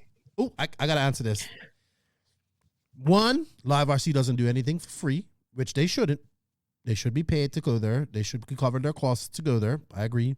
2, Dave has Jacob, and they have a single cam. Now, he does okay. He does okay. You know what I mean? They do some interviews and stuff like that. But for PMB, you need 2 to 3 cameras, not 1. Now, when they go to the smaller stadiums, like they had SIC here, they had 1 camera, and you could pretty much follow the whole way. Okay, they needed 2, right? Here's the bottom line. This is about making money, right? This race is put on. Yes, it gets a massive amount of entries, but it also costs a lot. Rent of the building, all that type of stuff costs money. So I don't know how much Live RC would charge to bring a full crew in there, but I know it's not cheap. You know what I mean? Well, maybe 10 grand. Yeah. You know, maybe not that much, but maybe about 10 grand. We're looking at. 5 to 10. Right, and Dave has Jacob, who does his media for him, who does a great job. Like, he gets promos up and all that stuff, but he just needs some help. I would like to see some more cameras at PM, because it is a big race and it's a big track, so you need bigger cameras. So, great question. But here's the reason, I think, because these races are not used to promote RC, so it doesn't matter. The people that are going to be watching that race are there. You know what I mean? Because there's so many people there, and we're not promoting that. We're not using these big races to promote to anybody outside of RC. You watch DNC this week, or in 2 weeks' time. It's going to be the same people that watch the races all the time. You know what I mean? There's going to be, it's just going to be like that. Like, I don't know. They don't want to put the money into it. Dave does it himself. When it's at a smaller track, it's good. But this is, in general, just a problem, period. There is no this is the problem. There is no independent media covering this race. I was hoping to go there, but not to stream it, but to cover it, like pit walks, stuff like that, interviews, stuff like that. When I was going to go last year. So it's unfortunate, man. I would like to see that race probably. And I think the manufacturers see it as a big race, but it's still not to the status of maybe, say, a DNC or even a Silver State or a Nationals. Which, it's a shame, because it is a big race. I think what it is, what Dave wants, and has always said this to me, he wants to get the Europeans going to this race. But it's going to be hard to get the Europeans to go to this race because it's all freaking night. Like, you know what I mean? But for the pro guys, I don't think that's it. For the pro guys, it's good. Their schedule's good.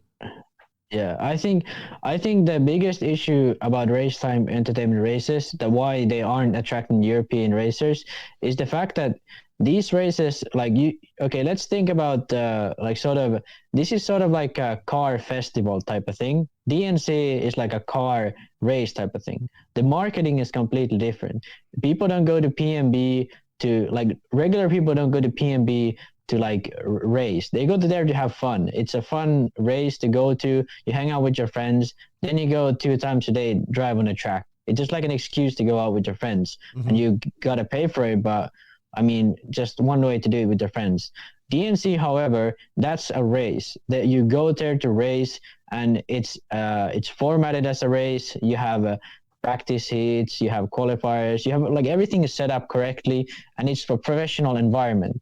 With race time entertainment races, these are not the way they put up these events is not to build a professional race. It's just to build a nice environment. Even in PMB, there's all those fake bodies and that's the theme. It's monsters and all. Yeah. I like that. Yeah, I like that promotion. The thing is they promote it not as a professional race, but as an event, sort of like a festival type of thing or whatever. I don't whatever it is, but they don't promote it that way. And that's why Europeans don't come, because they don't take it seriously. And also one thing that why they don't need Live RC is this is the whole reason. They don't want Live RC. They don't need Live RC because the event is in there. The event is in a broadcast. With DNC, the reason why it's so good is because of the professional race. That's like, it's a prestigious race that people want to win. Yeah. PMB really isn't that. For some people, yeah, maybe like Tebow and Drake and those guys, or whatever, whoever wins it, they want to win it. But for most people that are there, they don't come there to, like, it's an event. It's not like a professional race. That's like, it's, the feeling is different. Right. I like race time events. I'm glad I never raced PMB, because I would never race it like with the crazy schedule. It is too big, I think, but I guess that's their thing. As many entries, that's their thing. Get as big. I like that event and all that type of stuff. I would definitely like to see more than one moving cam at his races, but you know, I'm going to give Dave and Race Time major props when it comes to putting on an event and an indoor event. They are the best. It's simple as that. Yeah. They know what they're doing. Yeah. I may not agree with the practice schedules and all that type of stuff, but it works for people who maybe just want to get a 3-day race and they want to, you know, that's fine. Yeah. I am a fan of a practice schedule and having heats, you know what I mean? Instead of lining up and just waiting in line. I don't like that, you know, but that's just how it is. And unfortunately, while I think it's a great race and it's a big race to win, it's just not on the level of a DNC. And I don't think DNC is the best race. You know what I mean? Like it's definitely, you know, we don't use that. It's the biggest in America. Right. We don't use that to promote it to anybody else either. It will get some promotion at Thunder Alley because it might be people there and stuff like that. But make it no joke. Like Joey does that. He wants to make his money. You pay for your entries and everything's paid for. But it's the same. They're two business. The race promoters put it on races to make money. You know what I mean? And there's nothing wrong with that if we accept that.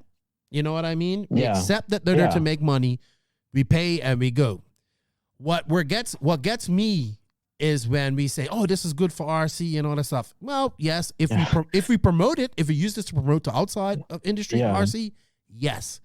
But what these big races do is take from the club scene.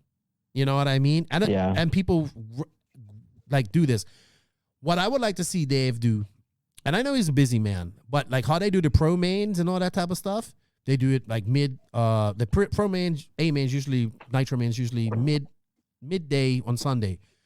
Promote that main, get spectators there, have a factory row, make it look real, make these guys wear something besides a black hoodie. No offense, Max. Sit them down and people come by with their cars and charge people to come in here. I mean, it's in Tennessee. It's not much going on. I'm sure people want to come. Maybe nobody buys a car, but at least we expose it. And those people know every year, okay, it's something good we can go to. We can go. I'm always been a big believer. If we treat it like it's a big deal, people will take it as a big deal. And we treat it exactly like, I don't know. That's a rant for another day. Matthew Elson, why is Nitro better than e-buggy and why the hate on e-buggy? We covered that earlier. Hate on e-buggy. I just think I'm just Nitro first. Don't worry. If you used to give me e-buggy and say go to the track right now, Nitro and e-buggy, I'm probably gonna take the e-buggy because I don't feel like messing around with Nitro. Yeah. Kevin Clark, when are new kits coming? Hopefully the new kits for not new Black Edition kits that we was talking about will be here soon. You know, it's February, it's Chinese New Year. That messes up plans for every manufacturer out there. And Marco Vera, when am I going to see Lefty drive a buggy? He talks RC all the time, but never see him go. And stop making excuses about manager and the podcast and let me see you boogie. I really want to race. I really want to do more RC, Max.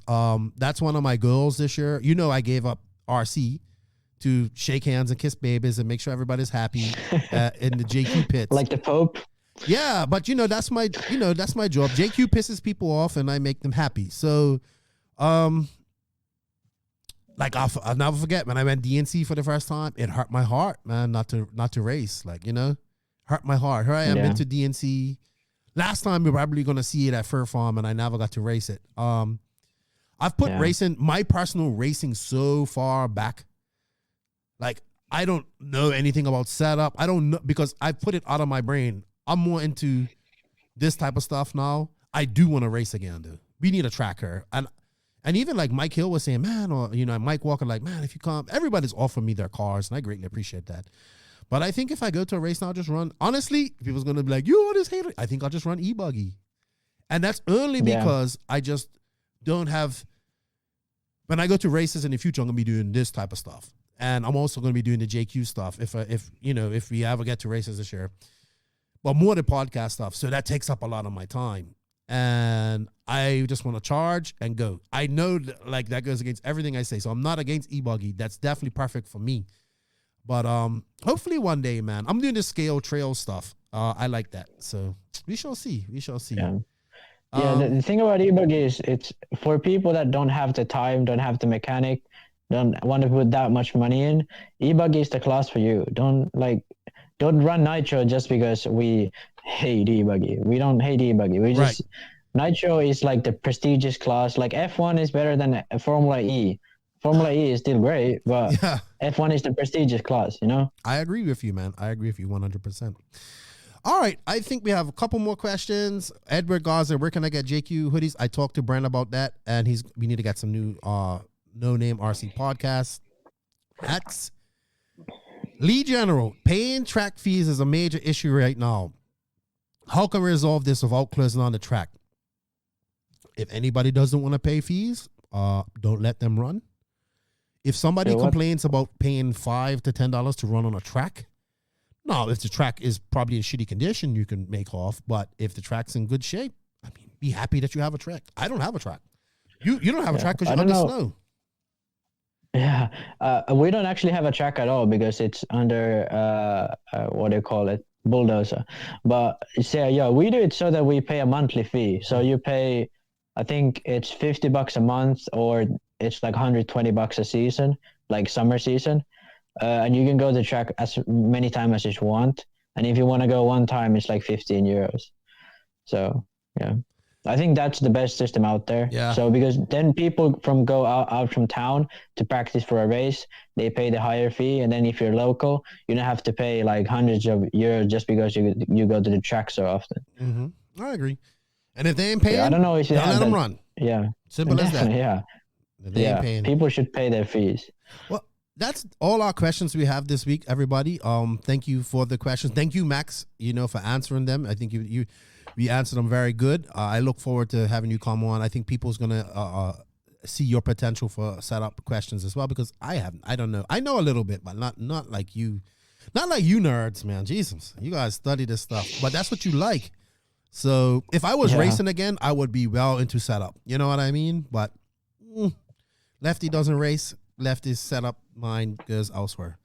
Thank you to Beach RC for sponsoring this part of the podcast, guys. Remember, it's a brick and mortar hobby shop. Go check out Beach RC, www.beachrc.com. We also have an affiliate link. If you can use that, greatly appreciate it. That will be in the written description of this podcast. Let's see. We got a couple more things to go here, Max. I think we're going to go on to the RC thought of the day. This is your RC thought of the day, and this is brought to us by, hold on, let me get my notes, Sun City RC Raceway, home of El Paso's world-famous, true old-school motocross-inspired 8-scale off-road track. From handicap accessibility and cover pits to drop gate starts, this world-class facility has everything needed to give you the professional feel with the amazing country views to match. SCRC has 4 acres of parking with plenty of room for RVs and trailers, so the racing can carry on into the night with a well-lit track as well as pit area. SCRC is privately owned by the Showers family, who have been involved in the RC scene for 20 plus years. Joey Showers, who JQ and Joey get along perfectly well. Christian Showers, and my good friend Corbin. So, they're really nice people. We had a great time when we went to SCRC. The people treated us good there, and everybody and all the New Mexico JQ guys treated us really well there. So, thank you. Shout out to the Showers family. They also own their own equipment so they can make frequent changes to the track. They hire people to come in and do the layouts, and they hire professional race directors to come in for big races. So, when you have a chance, if you're in El Paso, stop by, check out the SCRC track, hit up Joey Showers, Corbin, and Christian on the SCRC Facebook page. Go check them out, and we go from there. Check them out. Thank you, Sun City RC Raceway, for sponsoring the RC Thought of the Week. Max, it looks like your camera's going down here, buddy. Did your battery run out? Yeah, my battery ran out. Ah, okay. Yeah, you gotta get. I have one of the I have a cord hooked up to mine. So now you're on webcam, right? I don't know. No, I'm still on the camera. I don't know. I gotta check if I can hook it up. All right. I don't know if I can. All right. Well, let's go into the RC thought of the week. If you go out, as long as you got mic, we're good. So this is actually bought for you. Okay. The RC thought of the week is separation of Joes and pros and a proper structure of classes at a race. Now, in your notes, you wrote about Italy and I believe the UK have an F1 and F2 system. Yeah, let's talk about that briefly because the RC, the thought of the week is not meant to be long. We're just having a thought and comparing what we can, and we'll do it without your camera. How's that? There we go. No Max. Yeah, I'll put it up. Sorry, he lost his camera. Everybody. So what's your thoughts on this, Max? Because this was your thoughts, and I definitely think we need a definitive line between pros and Joes. Yeah, so the thought behind this is sort of in America, this is sort of like a weird system where there's like pro, expert, sportsman, 40 plus, junior. There's like millions of classes, and it gets really like messed up. And there's like sometimes there's only like 20 people in a class in a super big race. So when you have more people in classes, you have much better racing. So this is why I think we should have only two. The F1, F2 system. This is what they do in Italy and UK, as you said. It can't be done just by like entry, so people can just entry for F1 or F2, and it can be also done with a ranking system. It doesn't really matter. But the point of this is you have a sort of non-pro class which would be sort of the expert / sportsman / everything else.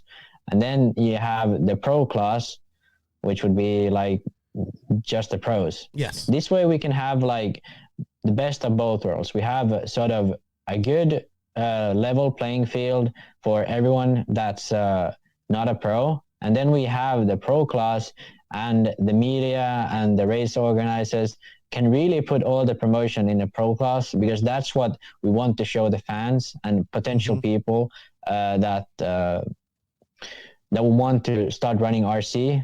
And this is sort of what RCGP did, but there's no reason why we couldn't do this in other races as well, especially like Raystar Entertainment races, or DNC could do this as well. There it's not that big of an issue, but for Raystar Entertainment races especially, because they have so many classes already, having something like this would be much better in my opinion. And they do this at the Bitti contest in Italy. This works really well there. There's a really good race and really tight main for the F2 class always. And most of these guys are like, some might have sponsorships, but they're definitely not nowhere near pros. And then the F1 class is like, there's like 2 or 3 heats most of the times, and it's solely like semi-pro or pro guys. This is, it's the best thing to do, especially at a bigger race. For smaller races, you maybe not need this because there might not be as many entries. You just need one class. But I don't think we should have more than 2. It should be like 2 is the best way to do it. But when you start having 3 or 4, you start like cutting the people out. Some people might have better competition in a class up that's above them or below them, and that's just like the best thing about big races is that you find people that are just as good as you are, so you can race them, you know. Also, like Europe has the Euro Bs, which I like. They have the Euro Bs and Euro A's. The problem is, man, I'm with you. I'm with you. I would like to see a licensing system, but then that comes back to we need a governing organization too. But I like that. Like getting I don't think you can just go race. Like you have to get an F1 license to race. Like you have to earn an F1 license. Like, you know what I mean? Which is what they call it. And I think that's a good thing. The unfortunate thing, I don't think we're ever going to see that. We will see one-off, maybe one class races. I know there's a series in, it's called the 3 states, 1 championship race. It's in South Carolina, Carolinas, all that stuff. And they race IFMAR style for nitro buggy. You know what I mean? No classes.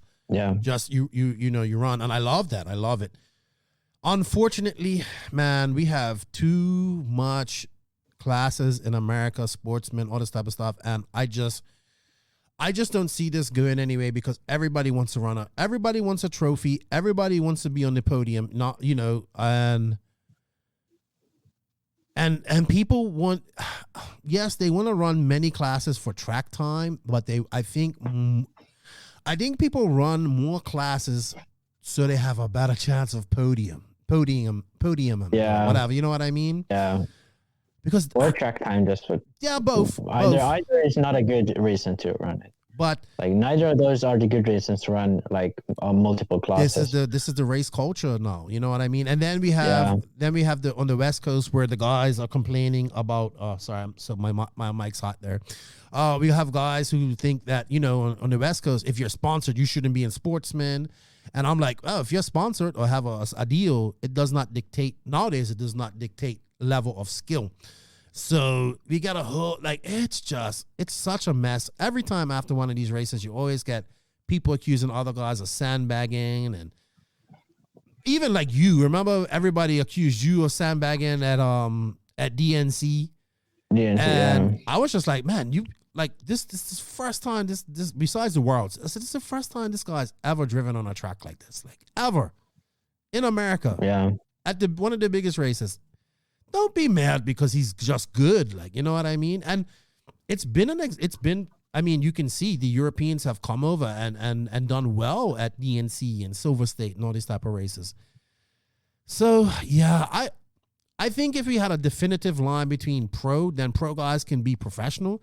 We can still have the camaraderie that we like and that we want in RC, which is the hanging out with the guys and being in the pits with the pro guys, that a lot of guys like, and being able to ask them questions. But I think it would be nice if we can take some time out for them guys to be professional at a race, look professional, and cater to spectators.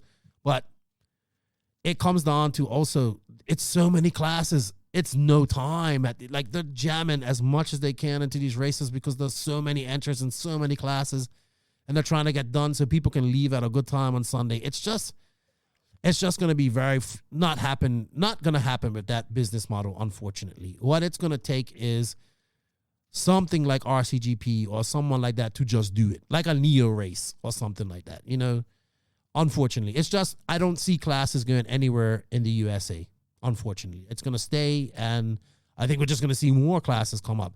But the one class I don't see, which I would love to see, well, it is there. I would love to see a junior class, and let's have a junior champion, like a proper junior champion, and all this type of stuff. That's where we need to be focused on. Yeah, but I think there shouldn't be a junior class. It should be like the best juniors of like the F2 class or anything have a junior main. Mm-hmm. And if there's enough juniors for 3 mains, then have 3 junior mains.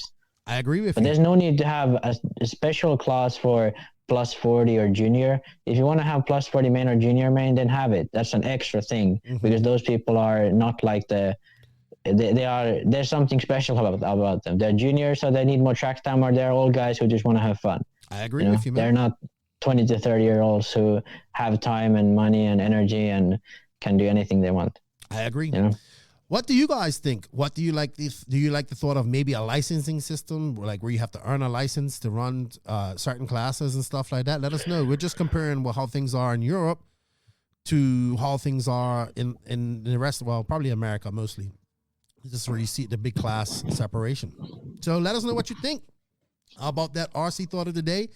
And thank you, Sun City RC, for sponsoring the RC thought of the week. Max, I'm going to bring you back for the JQ Racing Rant. It's not going to be long, but now we have to go into the Tekno RC main interview. Return of the Dragon, one of the fastest young racers out there, is back. I'm glad to see him, and I sat down and chatted with him. Return of the Dragon, Dreighton Stoub. Tekno RC. Tekno RC. Tekno RC is a premium manufacturer specializing in 8th and 10th scale high-performance off-road RC buggies and trucks. Visit www.teknorc.com for a complete catalog of their products. Tekno RC. excellence in engineering. Hashtag Tekno Takeover. So joining me this week is a young man I actually kind of got to know a few years ago and talked to him a lot on Facebook, talked to his dad a lot. I saw his name pop up on the RC race this year, and near the end of December, I saw him pop up too. So I was excited because I thought he kind of left RC, but he was still around. So I like to introduce, I kind of want to call this the Return of the Dragon because that's one of his nicknames, or Super D as they like to call him, but I like to welcome one of the young, fast Midwest racers that is being coming out of the Midwest, and that's Dreighton Stoub. How are you, man? What's up? I'm doing good. How about yourself? I'm good, man. You're like JQ, man. You're talking to like him, monitoring. Come on, man. We need some excitement. Your hair looks wild, man. I love it. You got Thank you. It's been a minute since I've got it cut. I know a lot of people just didn't go to the barber and stuff during COVID, but you got the wild golden locks out. You're looking like a superstar. You're looking like a pro RC guy right now, man. I like it. So welcome back to racing. It's good to see you back racing. We talked previously before we came on here, but why don't we tell people who you are? So you're Dreighton Stoub. You are how old? I'm 18, from West Michigan. I've been racing for about 12 years. Second year on Team Associated running mod. Looking forward to a good year with the team. Yeah. When I met you, you was actually running the JQ cars and you was running Yokomo. But I mean, you're just trying. You wasn't running for us, but you was just trying out the cars, and so that's how I got to know you. And then we kind of lost touch when you went back to stock. But it's good to. It's funny when I was looking at my Facebook. The last time I sent you a message was like when I did my first episode of this podcast. I was like, "Hey, send this to your dad," and it's been 2 years, and so much changed since then. So, thank you for coming on, man. I appreciate it, and congratulations, you killed it at RC. It was good to see you come back. And then you was out here racing some 8-scale recently. You killed it in e-buggy. And your dad told me kind of let you down in Nitro, and I was like, come on, man, we gotta fix this because Nitro is the glory. So, it's good to see you back. But to those who don't know Dreighton, 2017 was kind of like a really breakout year for you. You was killing it in stock. You killed it at the ENATs. You're still running for Associated at that time, so you was driving the Associated car. You killed it at ENATs, and that's kind of how I got to know you. So and then so I just want to talk about that. So tell us a little bit how you got into RC, because your dad's been into RC and all this type of stuff. So tell us your story, man. I like to know how guys get into this crazy world that is RC. So my dad used to do it a little bit when he was younger, and then when I was born, I think I was around 4 or 5. He got me a Slash, and we started running at our local track, and then from there it just kind of grew.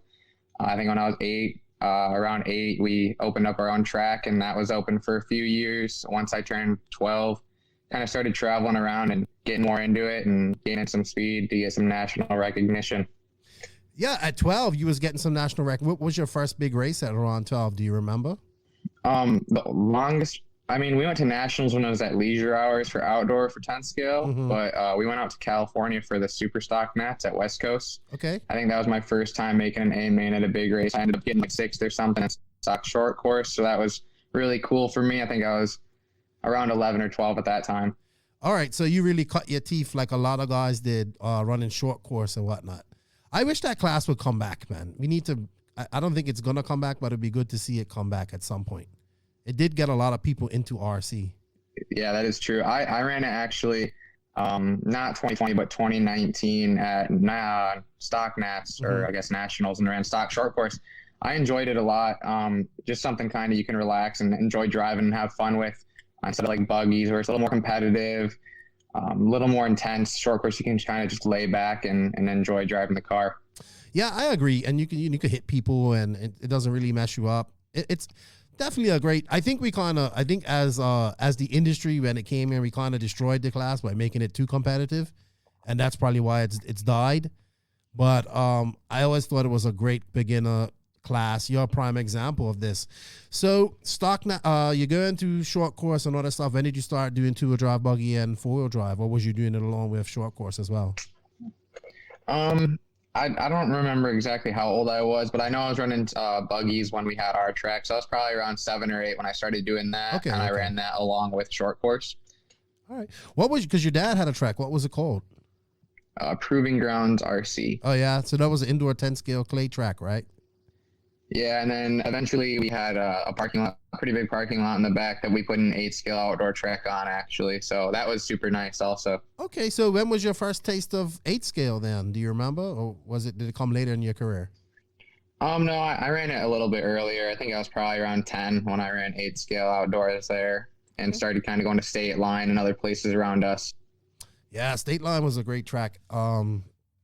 I think I remember you went there for the last, was it the last King of, what's that race they have? The, is it State Line has the King of something race? The King of Kings or something race? I believe so. I can't remember. Yeah, the King of Kings. Right.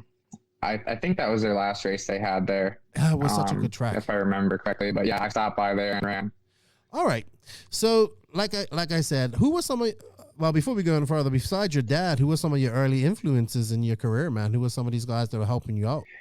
So I guess in the beginning, it was just kind of me and my dad. And then once I was, again, probably 13, 2017 era, 16, I joined Factory Tracks Racing, and then Al Horn and a bunch of the guys on that team started helping me out. And then I kind of grew and kind of parted ways and started running for Yokomo at one point, and now I'm on AE again, and it's been great. I guess just teammates throughout the years. Dakota Fenn was a pretty big inspiration, I guess. He's from Michigan also. He was doing remarkable things at a younger age, and I kind of wanted to gain some speed and be kind of like him when I was younger. Yeah, and the Phenom, man, he's we have a joke though at Nitro, he fends himself because he never finishes, but I think the dude, that's a great guy to emulate. He's extremely talented, man, super fast, and he's just pretty professional, I would say, in the way he does things. Factory Tracks. Now, I've heard this before. I've never really talked to anybody from the team, but I want to assume it's similar to like the one-up AE team we have going on now on the West Coast, but it was there before, so it's like a satellite team that takes young drivers and grooms them. Exactly, yeah. Kind of like the one-up team before one-up, and I mean they're still around. Aiden and Al Horn, Austin Horn. I started it and kind of grew it in our area, the Michigan area, and it's kind of expanded. I think they have a couple people in Indiana. I think they have one out in Colorado now, so it's growing pretty big. I think they might have around 20 drivers now. Wow. I think it's great for the hobby, kind of getting younger people who have speed and potential, kind of help and groom them, like you said, to become kind of national names. Yeah, I mean, it worked. It's kind of working for you. I see that Aiden has now left and like going full. I believe he's going full AE, and pursuing his RC career, which I think is great. And these guys just are prepared for that. I mean, I assume they teach you a lot of like how to just wrench on your cars and just be a good ambassador for RC as well, and be fast. So it's good to see, man. It's good to see. I kind of wish we had something like that in 8 scale, man. We desperately are missing that, like, that separation, like where you guys have it. Like I do get down on stock a lot on this podcast, right? But I do like the fact that stock is a way for young guys to get faster and get up to speed and then branch out and go into mod, which should be the ultimate goal, to get to mod. We need something like that in 8 scale. All right. So, like I said, 2017 was your breakout year. You killed it. How much? I mean, you was killing it in stock because I kept hearing your name. You killed it at the E-Nets. So let's talk about 2017. You was what? That's what? 3 years ago, 4 years ago. So you was like 14, 15. You're still a young man, still young, and you was killing it. Like, I think that was the biggest thing. I watched some of your races from Chico, man, and I was like, man, this kid is killing it out there. Like, wow. Let's talk about that, man. What were some of your big wins, big accomplishments in 2017 that kind of like, and then after that you went mod? So 2017 was my, I guess, lone year on Factory Tracks. I did CRC. I won CRC with both stock classes, which was cool. I did a few more races, a couple of the J Concept series. Like you said, I went out to Chico and I was able to get a podium in e-buggy at nationals. That was really cool for myself. First time being on a podium at a national event. I was actually out west for about a month. We did the Hot Rod Hobby Shootout. We did a J Concept series race out in Arizona. That was really cool. I guess at the end of the year, kind of in the summer, in August, I got my first national title in Maryland. That was super cool to accomplish for myself. I guess those are my big wins, just e-buggy and that national title. Really cool, special to me. Hey, there's two are big enough, I think, for the year, you know, especially because you kind of predominantly, you didn't do nitro, you was just focused on e-buggy. Like e-buggy was looked like it was kind of like a side thing, like you just went there. But your focus was two-wheel drive and four-wheel drive. So congratulations. Now you win the stock nationals, which did you win both classes, or how did that work? In Maryland, I won 13.5 four-wheel buggy, and then I got third in two-wheel buggy. Okay. All right. Who beat you at that time? In stock buggy, Tater Sontag got his first national title there. Really? He won two-wheel, and then Will Cushing got second. Okay. Yeah. Both of those names, obviously, I'm familiar with Tater, and I haven't met Will, but I've seen his name around. So that's cool. So now you jump up. 2018 is kind of when I got to know you. You signed with Yokomo. Was you still running J? Was you running J Concepts at the time, or did you when you went to Yokomo, or did you join them when you joined Yokomo? No. So J Concepts was kind of like a part of Factory Tracks, and I stayed with J Concepts when I went to Yokomo, and then I switched from Reedy to Hobby Wing. Okay, all right. I wasn't sure what had happened. So you're familiar with the tires, but a completely new chassis. Now, you came out, like, I know, like, expectations were high for you in 2018 because you had a really good 2017. Let's talk about your 2018 because you did have some struggles, but you had some good results as well. What was your first race of mod in 2018? Did you went out to, was it CRC? Yeah, CRC was the first race I went out to on the Yokomo platform, national level at least. I had a pretty good showing there. I made both mod mains, just missed podium and four-wheel, but I was content with that as a, I guess, Kickstarter to the year. Yeah, and then you did Reedy that year too, right? And you raced you raced open. How'd you finish in at Reedy that year? So we actually missed signups for Reedy, so we had to go to the race into Reedy, and then the next week go out for Reedy. I TQ'd two-wheel open. I don't know where I qualified in four-wheel. I made the main though, so that was important to me. Had a really good start to the mains and two-wheel, and kind of made a bad choice. And I guess hindsight's always 20/20, but that choice costed me what I think could have been a Reedy Open championship. Wow, but you still have time. I mean, can you go into open now at Reedy when it happens again?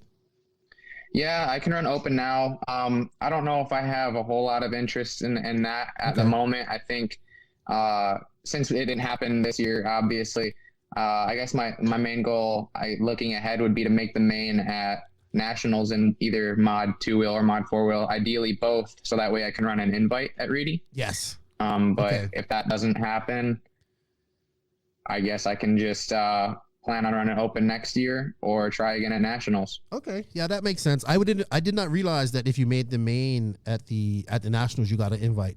I wasn't sure, so I didn't know that. All right, good stuff. So, but then you kind of come in some struggles in 2018. I think you was the nationals that year in Arizona, I believe, or was it the yeah, it was. So you went there, you struggled there a bit at that track. You kind of, and you're like, I know, I remember you talking to your dad. He was a bit frustrated. Then you went to ENATS with our car, and you kind of struggled there compared to, and I mean, let's be honest, like Plex is a hard track to be fast at. You know, Tebow goes up there now, and those guys beat him. So two hard tracks, I think that you kind of, you know, everybody was expecting big things from you, and it kind of, I'm not saying that it was disappointing. No, I think you was a little bit disappointed on your finishes there. I know you wanted to do well, but it just seemed like after that, like just something wasn't there anymore. Like I don't want to. I know you work with Ryan and Pillars, but it seemed like you just didn't gel too well with the Yokomo for the rest of the year. Am I correct? To an extent, I think it was just kind of best if we parted ways for both parties. I think I kind of got a little full of myself and what my abilities may have been and what I was ready for that year. So taking a step back and kind of resigning, if you will, from Yokomo, I think in the long run it's a good choice. In the moment, a lot of people probably questioned it, but here today, I'm pretty confident in the decision. I think it worked out for both parties. Yokomo is a great team, as you know, Joe, and it's kind of shrunk in the United States a little bit. Ryan's still running the cars as of now. He's doing great. But I think for me personally, the AE cars and the choices that I made have helped me a lot. Yeah, because you actually resigned from a chassis. I believe you kept JC as a sponsor, or no, I can't remember. And you actually, go ahead. After nationals in Chandler, I like I said, I was kind of full of myself and what I do. So I ended up dropping from a few sponsors my electronics. JC was one of them, and Yokomo. And I signed with Phantom about a month later. They're local to me, about an hour and a half away. I know the owners really well. It was a good fit and kind of a good grounding for me to regain my focus and prepare for mod when I decided to come back to run that again. So because we didn't really see that much. Like, it was shocking. I remember, and I was just like, oh man. I said, oh, we're going to get the blame for this. Like, they're going to blame JQ Racing for this. Watch. Like, everybody. But they kind of didn't. But it was disappointing. I remember talking to you. I remember this because I was talking to your dad, and I think I just had my daughter, and it's just like, I was actually in the hospital, and I said, hey, what's up? And he goes, oh, man, we're taking a break. And I was like, what? I was like, what's going on? And he goes, yeah, we're taking a break. And I didn't really get it, and I think that was the last time I kind of talked to him. And I think you kind of did the right thing. Like, was it really humbling? Like, did you bring it on a notch? Like, or how? What did it do for you? Like, and personally, emotionally. Like, I know it must have been like kind of a big blow, especially for a young man in your age at that time. He was 15. Was it 15, 16? You're still at a very young age. You're still young, but that's a lot to deal with at 16. Did it humble you down and just make you refocus altogether? Yeah, at 15 years old and dropping those big sponsors, I mean, it was a tough pill to swallow, but like I said, looking back on it, it was the right decision for me. Signing with Phantom, we made a deal. I kind of would run stock and help them regain some national recognition. That helped me tremendously because going back to stock, it was something that I knew I was good at and I could be competitive in and wouldn't really have to worry about setup as much just because you're going a little bit slower on the track. The car is not going to do as many weird things. I could kind of just focus on my mental state at the track. And I think that helped a lot in regaining confidence. So that way, when I did come back to running mod, I knew I could compete with Dakotas and Spencers and all of them. So it was more a mental thing for me, opposed to like, I guess you'd say a setup or a sponsor wise. Right. I think you probably, like you said, you got a big head, and then when you got a big head, you don't even listen to your dad, you don't listen to nobody. And sometimes you just have to get brought down a little bit. But I think it sounds like it's really humbled you down. I mean, how was your 2019 at stock? Because I saw you did really well for Phantom. I always saw you, I would see the announcements about Phantom and stuff like that. So 2019, you're doing stock. How did you do? So my first race in 2019 in stock was CRC again. I won 2-wheel. I got second in 4-wheel. Did some J Concept Series races again. Went out to nationals. I was able to win all 3 of the classes that I raced, which was stock short course, stock 4-wheel, and stock 2-wheel. That was really cool. And then kind of similar. I mean, I just needed a break after that long weekend, and I didn't run again until January when I signed with AE and AKA. Other than club race here and there, I wasn't doing any big races. I guess kind of similarly, just to kind of calm my head down a little bit, regain some balance, if you will, emotionally, and swing again in January. Yeah, I mean, that's congratulations. I didn't even realize that you won stock nationals and you won 3 classes in 2019. So you're a 2-time stock national champion. That's good. That's always a great feather in your cap. And then obviously COVID happened and we didn't hear from you at all, all of 2020. So, and then when you showed up in December, it was great to see you. So what did you do 2020? Any type of racing at all? RC, anything, or what's been going on with you? So 2020, I did CRC and Smack Track for the J Concepts INS right before COVID hit its peak and everything shut down. I think I was in B main and mod 2-wheel buggy, and I got 10th in mod 4-wheel buggy. So to make the main in one of those classes after a break from national events and super high level competition was super cool. And then I went to INS and I got 3rd in mod 2-wheel buggy behind Dakota and Cole, and beat some really good racers there too. Which was a confidence booster. However, I didn't make the main in 4-wheel, which is unfortunate, but that 2-wheel really gave me confidence. And then I was excited to go into March, and all of a sudden COVID hit and shut down the country, and we couldn't race again or go to big races rather, until around December for us is when I was able to finally get out, and I went to Top Gun. I struggled there. It was a hard track, hard environment to learn, get the setups right, but I salvaged a 4th place in mod 4-wheel buggy, and I think I got 9th or 10th in 2-wheel, which isn't great, but after a 8-month break or whatever it was due to COVID, it was great to get to the track, and that was really what was important. So you didn't do any type of RC in that time then? Not really, no, because in March rather, when we shut down in Michigan, I just kind of stayed home for a couple months, didn't really do a lot, and then in the summer I got a job. Was working full time over the summer. None of the tracks were really open. No big races going on. I may have club race here and there come the fall time, but other than that, no, I was just enjoying life as much as you can during those conditions. Did you have what type of job did you have? Once December. What was you? I was doing lawn care, so mowing. Oh, you was doing hard work. Up? Yeah, I mean, I'm riding mowers and then weed whipping and stuff like that. Okay, all right. That's good, man. That builds character too. That makes you work hard, so you're gonna have to do that again. You know, you're like, okay, I want to get an education, or I want to be an RC superstar. One of these two. I don't want to be cutting grass for a living. Not saying there's nothing wrong with that. It's just some hard work. So, all right. So you're 18 years old now. You're still in school. You're still in high school, right? Yep, senior this year. Okay, so how have you been balancing RC and school all these years? I guess in school, I've never really had to do a lot of homework or study super hard. So that helped a lot with racing and missing school. I can kind of just go into the classroom after missing a few days and catch up pretty effortlessly. So I mean, my grades suffer a little bit when I go to a big race and miss 4 days of school. But for the most part, I've been able to hang on to a GPA and stuff that I consider acceptable.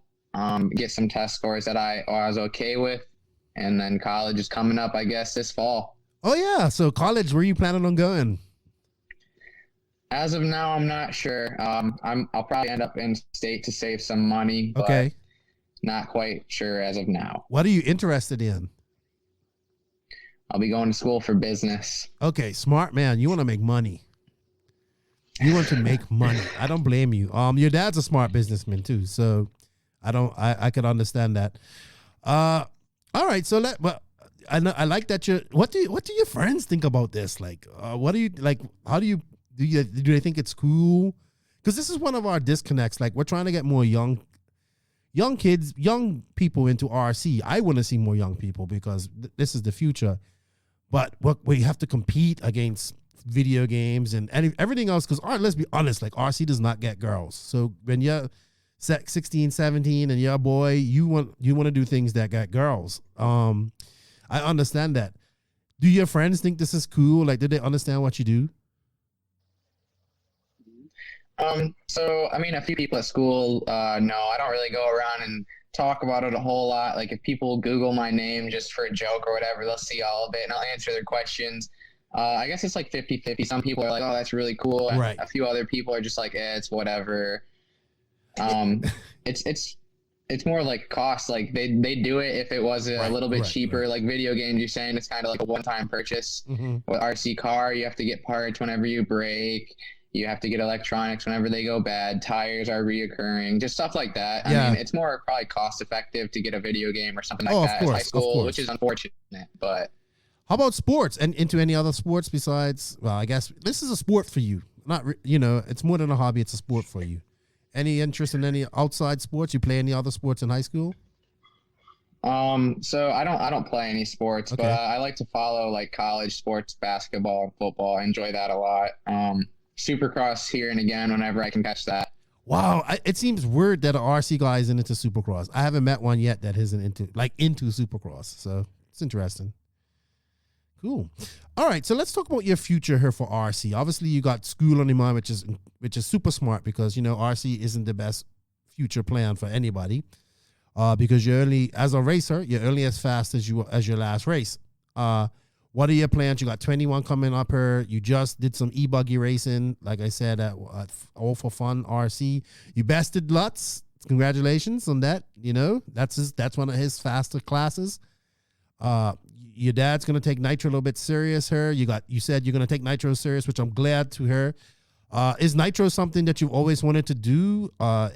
Has it been a struggle for you? Because I remember you was fast with the e-buggy, but Nitro was a bit of a struggle for you. Is it a focus? I think you need it. Do you think it's something you want to focus on and be good at? Nitro, actually, my dad is super into the Nitro stuff. Over quarantine, he was kind of looking into it, learning all about these setups and stuff. He's like, we got to do it when it starts up again. I was kind of on the fence about it because Nitro has always been a struggle for me, whether it's been the power band and how it's delivered or how much lighter the car is than an e-buggy. I'm not sure. It's just always been a struggle for me. So I was kind of on the fence about it. And then he's like, all right, I'll get a car going. We'll make it good. I was like, all right. And then I kind of started to lean more into, this could be something that I want to do and have some fun doing. Because like you said, e-buggy I'm already pretty comfortable in. So we decided to do some Nitro racing and e-buggy racing at RC Fun Park. And then we're going to try and do DNC if that race happens this month. Yes, this is going to be interesting. This is going to be so interesting. This is, I'm excited about this DNC. For me, it's not going to have all the Euro flavor that it usually has, but what it has coming is younger racers coming. Like you, the Renner Connects, the Aiden Horns, then like I would say the fast guys in our group are like in the 8 skill guys are like the Spencer Heckerts, Tyler Jones, Seth Van Dalen's. But you guys are just a little bit younger than them guys and hungry, and I like this. And I think we're gonna see a DNC where you younger guys shine. So I'm excited for this. It's a hard race. But it's gonna, I'm glad you're going. This is your first DNC, right? All right, yeah, it's gonna be hard because Thunder Alley is all right. It's because it doesn't really get too blown out, and it depends what type of layout Joey puts in there. But when I went to RCGP, I thought it held up pretty good, so it should be interesting to see. I definitely think Nitro is important for you, man. I don't want to see you. It's nothing wrong with this, but I don't want to see you become a 10 scale only guy. I think when you look at some of these great racers in the world, they race Nitro too. Look at a guy like Ronafalk. He doesn't race Orangaro. They don't race much 10 scale, but they're able to compete on a world class level at 10 scale, and it's utterly amazing to me. And they're both European champions in 10 scale, as well as Ongaro isn't. So I definitely want to see you. I was talking. I want to see Born a Crime do some more 8 scale Nitro. Matthew Gonzalez. I think it's important for you guys, man, and it's just I think something you're gonna probably have to learn. I think it is the power though. E-buggy it gets you out of so much trouble with that power, and Nitro just have to carry so much corner seat. But hey, man, I don't have to tell you how to drive. You are 1,000 times more skilled than I would ever be, but I just want to see it because I think you have the right attitude. I think your dad has the right attitude. He doesn't take any prisoners, and you guys are coming like we kind of agree on a lot of things. Like I want to see the old guard be challenged by the young guard, which is you guys and the younger guys in Europe and all this type of stuff. What's your thoughts on that? Like, are you scared? Do you get nervous around these fast older legends that are in RC, or are you like a young tiger trying to rip? Like, just I'm going for everybody. No, when I'm running with them on the track, like before when I was younger, like 2018, when I was around 15 years old, it was like, all right, they're supposed to beat me. I'm not supposed to be competitive with them. So when I was competitive with them, it was awesome. And then I guess since like 2020, when I went to CRC after taking a little bit of a break and was running lap times that were comparable to them, and then went to Smack Track and did well. And then especially this year at CRC, when I was podium and 2-wheel mod buggy, it's more of a confidence thing now. I'm boosting my confidence. It's not like it's not I shouldn't be competitive with them. It's I should beat them. Yes. I feel I'm capable of doing it. And when it happens, it's awesome. And when it doesn't happen, it's whatever. It's next race. I love it. I love it. You're not being a fanboy. You're being a champion. I love it. I think what you've done, I mean, going back down to stock, regaining your center, you know what I mean? You was wobbling. I like to say this, you was wobbling off axis. And then you came down, brought your head down, humbled down a little bit, went back in your craft, honed your craft a little bit more. No, I'm not saying everything's gonna come easy and stuff and in mod, but now you're older, you have a better outlook on life. You can do things better, you can think things through. I love it. I'm excited to see what you do, not just in Nitro, but in 10 scale this year, you know, because I think more of these young guys need to have this killer instinct. Like, you know, if you want, we're racing, you know, and you're one of the guys to get I think can probably be a professional racer and do very well at this, if that's what you choose. But I love the attitude, man. Take no prisoners. I love it. Does that come from your dad too? Because he seems to, he definitely goes against the grain when it comes to things. I guess it could be a little bit as far as racing goes and my outlook on that. He instills a lot of confidence in me and kind of like telling me that I can run with them and I'm able to beat them consistently if I put my head down. So that could be it. Part of it's also just results as they've come and just kind of like realizing that, hey, I can compete and I'm able to win against these guys. It's just kind of calm me down when I'm on the stand racing them, especially at CRC. That track was super brutal, high speed, and a little bumpy. So I kind of had to calm my driving down, and it was calming to know that I didn't have to push the car to run their lap times and challenge them for a win. So I agree. So is your goal now, like you're floating between university and stuff, is your goal to pursue actually doing this for a living? Is this something that you want to do, or do you still want to, like, I mean, I gotta ask you this. You're 18, you're coming to that decision, like, do I want to pursue this and do it? Or do I want to take some time from school and do it? Or do I want to try and balance school and this? Because school and this is going to be hard, but it can be done. Yeah, I'll probably try and balance it as much as I can. If it gets to too much, I'll go to school. If it gets to too much, as far as doing it as a living, it all depends on how I evolve as a racer. If I keep getting better, if companies are willing to work with me in that sense. I haven't thought too much about that now. As of now, I'm focused on kind of going to school, doing this as much as I can, getting a degree and starting a company so I can get some income going like that in case RC, I guess, doesn't work out. Dude, you can buy your own RC. The dream isn't to do this for a living. It's to get my own company. Right. Dude, when you make your own company, you can just go, like, you wouldn't need any sponsorship. You can buy RC. You know what I mean? That's what you can do. Like, go out and make millions and millions and come back and buy RC. That's all you got to do. Like, I buy everybody. You know, I'm going to make RC how I want it to be. Thoughts on our industry today? You've been in it for a long time. It's still kind of done the same way. We're big proponents of, we want to see things change. We want to see more people get into it. We want to promote young racers like you who get it.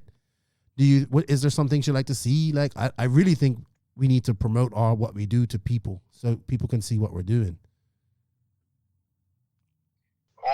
Yeah, there's a couple things that my dad and I were actually talking about with another racer just last night. Similar to what you were saying, kind of how stock is like a stepping stone in 10 scale. My dad was talking about it'd be cool if we had a different engine that was a little bit tamer, a little bit calmer for people to step into nitro a little bit more. So as far as 8 scale goes in nitro, I think a new engine that kind of calms the car down a little bit and slows it down so people can focus on the car instead of just racing the track will help a lot. As far as 10 scale goes, there's big arguments about 17.5 and it's too fast and it's taking away from mod. What's your thoughts on that? I agree, but I don't know what we'd do to fix it, because if you're going to make 21.5 the stock class, then anyone who thinks the 21.5 is too slow is going to run mod with their 17.5, and you're going to have that same problem. It's almost two different classes that are kind of just on the track at once, and it'll be super awkward running with them, and it's going to be a lot different if that does happen. Well, what I think needs to happen, because 10 scale is a great gateway into RC. We need a spec class for new, like I think the 21.5 class would be good for that. I know we don't need more classes, but we definitely need a spec class for beginners, for newbies, that they could come in, and like I think stock could be the middle ground on that, but I think stock is just, I call stock modified and modified stock, because I mean, you have to do so like stock is for tinkerers too, as well. I get that. I get that. That's another thing. I get that, but it just seems to be so much. I don't know what the word I'm looking for. Just so much rules and regulations and fights over this and stuff like that. I'm also not really big on. I didn't know that stock guys made money till I met you guys and a couple other guys. I don't know how I feel about that, but I get it. Like I get it. These guys have to sell stock motors, and you guys, I get it. It's just something that I don't know how I feel about. I think it should be amateur, and you guys have to bump up when you want to get some revenue. You have to bump up the mod. But I get that the stock motors is a big thing, big money maker in stock, and obviously a big thing. I just think we wish we could clean that up somehow. How about just like how we promote? Like, what do you think about it? Like you said, some kids don't get it. Some I honestly think, like, my dream, if people like with you the younger generation coming up, is that we get these guys who aren't afraid to go, like you, to go after these guys who aren't trying to kiss their ass. You're not being disrespectful, but you're trying to beat them.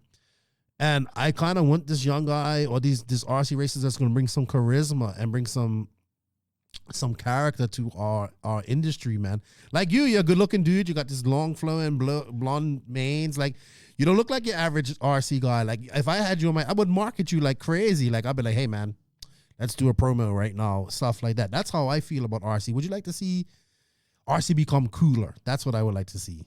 Like more like motocross, stuff like that.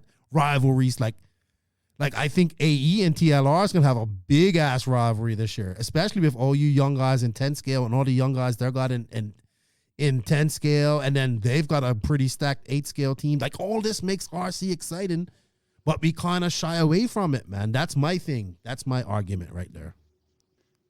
So, I kind of think about that here and again. I kind of like what you were saying, more like a supercross almost, but also like an NFL or college football or whatever. So if there's like, you have an argument in the locker room, you always got people reporting that about football and stuff. I think it'd be cool if, whether it's Live RC or some other company or broadcasting news network thing that'll come out.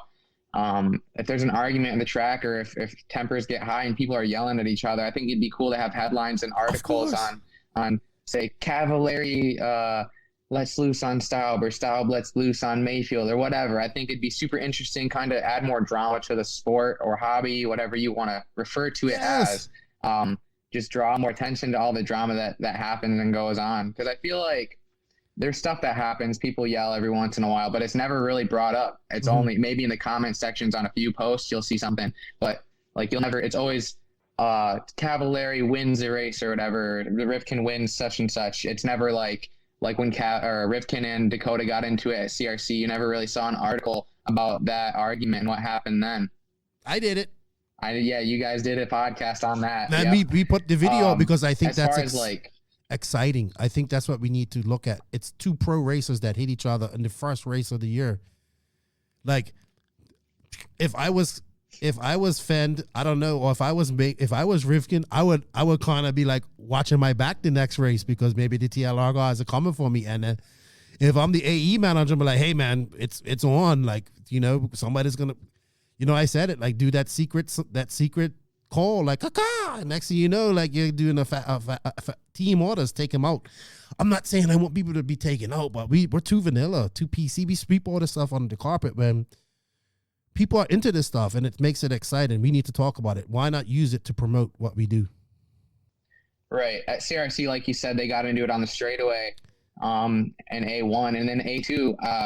I was able to get into the lead, and then I saw kind of the corner of my eye, they got into each other again. Whether or not they hit each other or one of them got loose and kind of something happened there, I don't know. But whether or not it happened intentionally, I think it'd be awesome to exploit that and kind of ask that question and make articles about that and be like, yeah, new rivalry brewing between Rivkin and Fenn. We don't have it in RC anymore. We used to in the magazines, and stuff like that. They would say it, but now it's just like, man, everybody wants everything to be quiet. But I think you guys can change that, like with this attitude, like just be on. If I'm gonna give you one word of advice, man, follow what you said. You like to see things like, don't be a dickhead, but be forceful. Like don't take no crap from these guys. Be there, put your foot on. If somebody gets into you, don't be afraid to say something to them. Like, that's the only way you're gonna get respect, I think, as a young racer. And too many guys are too busy, scared to do that type of stuff. Like, you know what I mean? If you're serious about this, you're a competition, and you want to do this, you gotta kind of force your way in and say, hey, I'm her, and I ain't taking no crap. I think you're on the way. Don't get me wrong. You have the right attitude, because you don't. I like it. Like, I just like it. Like how you. That's why I kind of always like talking to you and your dad. Like, I liked your way, your approach to RC. You guys had a no BS approach to it. And I wish you guys all the success, man. And I hope you can be that character in RC that I hope you can be. Like, I really do, because we need it. You get it. Like, you get what we need to do, but I just want others to be like that. So I hope so, man. I hope so. I agree with you, man. I know we were going to talk too long. We've been going for about 40-something minutes. I know you're a young man. You got things to do. Don't cut the hair, man. I like it. I think it's wild. I have one little question for you. Who's your biggest rival here in 10 scale? Who do you hate to lose to? I'm sorry, what? Who do you hate to lose to? That's tough. I don't like losing to Aiden Horn. That's just because we grew up racing each other. Mm-hmm. We've been friends since we were 6 and 7 years old. I guess it's just kind of like an unsaid rivalry, in my opinion. I know he likes to beat me. I like to beat him. But I mean, when I TQ'd around at CRC, he was the first one to come up and congratulate me, which was cool. I mean, we've been friends since, like I said, since we were kids, and kind of to have the respect we do for each other on the track. And then when things don't go our way and go good for another, we can kind of congratulate them and focus on our next round while they focus on theirs. And whether or not he views it that way, I don't like losing to him. Mm-hmm. I like beating him a lot. I know he likes winning in general, whether it's beating me to do so or not. He doesn't care. But I guess it's just him. I do not like losing to my old friends. That's awesome. And you guys are like now, like again, on the same team, probably going to DNC together, or gonna, not together, but we'll be in the pitting together. It's awesome to see. Anybody impress you right now in the stock ranks? You think he's gonna be fast and needs to get to mod? At CRC, I haven't really focused on it, but at CRC I was watching. Matt Gonzalez looked really strong. He looked strong last year also. I think he could be really good in mod at the end of this year or whenever he decides to bump up. I watched CRC a little bit in qualifying, and Cameron Ayers threw down some really good runs. She did. Whether or not she wants to jump up in the mod, I think she can do really well on that. Couple other people, AJ Marasco's been on his stock for a while. I know. AJ's into drag racing now. AJ's been doing a lot of drag racing. I've seen that, yeah. No prep. Yeah, I think he'd be good in mod if that's something he wants to do. I'm sure there's other people out there on the West Coast and more down south and around the country that I don't particularly know about, but there's got to be a lot of people out around here who can throw down in stock who are ready to bump up to mod. I'm definitely on you with Born a Crime, Matthew Gonzalez. He needs to run nitro, and every time he posts something about 10 scale, snowflake-ish, I always say nitro is the glory, because he has to. I'm on him, and I was talking to him the other day, and it's like, I might run it at DNC. I said, don't waste my time.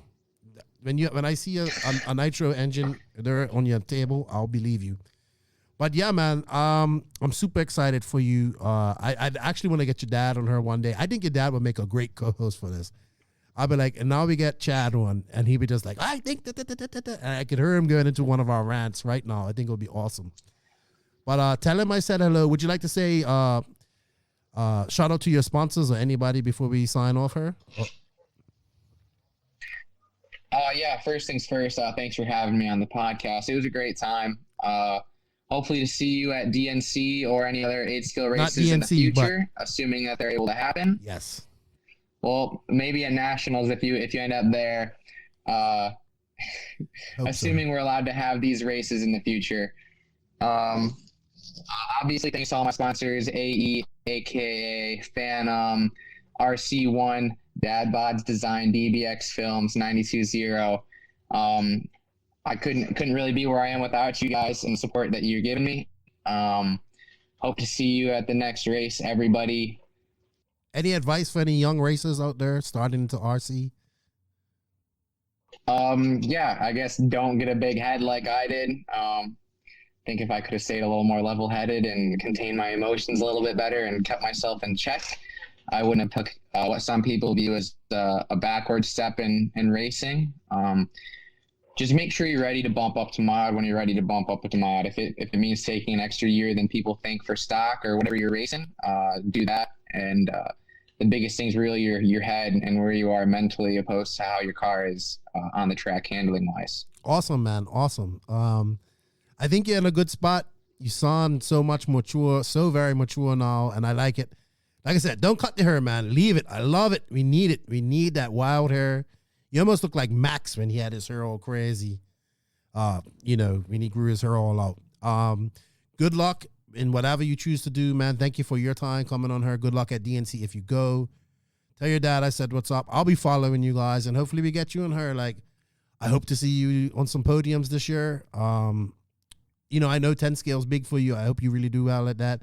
I want to see you do well in Nitro. And good luck, man. And keep that attitude, man. Stay humble, but don't take no crap. Like that, honestly, like you have the right attitude. You don't want to be as good as these guys. You want to be bad or you want to beat them. And I love it. And if more young guys thought like you, they would be further along in their careers too, or further along in their racing.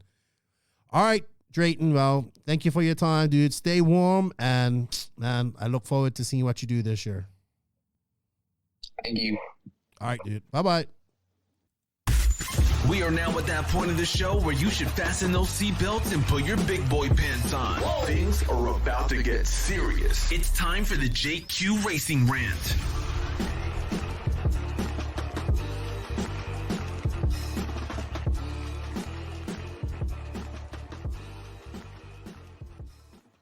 Yes, indeed. It's time for the JQ Racing Rant. It's time to put your big boy pants on.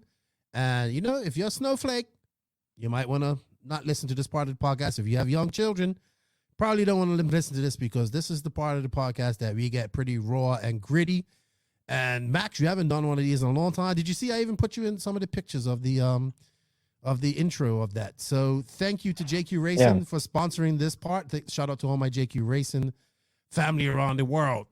So, Max, my rant is going to be pretty brief this week. And it involves some incidents that I was involved in this week, which I didn't want to be involved in. So, and I think we as if you're a sponsored racer or whatever you want, if you're getting a deal from somebody, these are probably two things you shouldn't do. So I'll talk about the first one quick. Like, all right, man, I get it. You may not be liking the buggy. You may not be having fun with it. You may feel that it doesn't suit you, as a lot of people say. But that doesn't give you permission to just trash. Here's what aggravates me about this. You give somebody a deal. You give them a deal. People's like, okay, I got a deal. But what do you do? Like, I give you a deal. I help you with support. I push you. I talk to you. I try to, maybe I can't do everything you want. You still get something. When you get one of these deals from a guy, when you got a deal or sponsored by a company, you should, I kind of look at it. How would this company, if this is my company, how would I treat it? You know what I mean? So that means when you're racing, when things are going good, when things are going bad, you got to treat it with respect.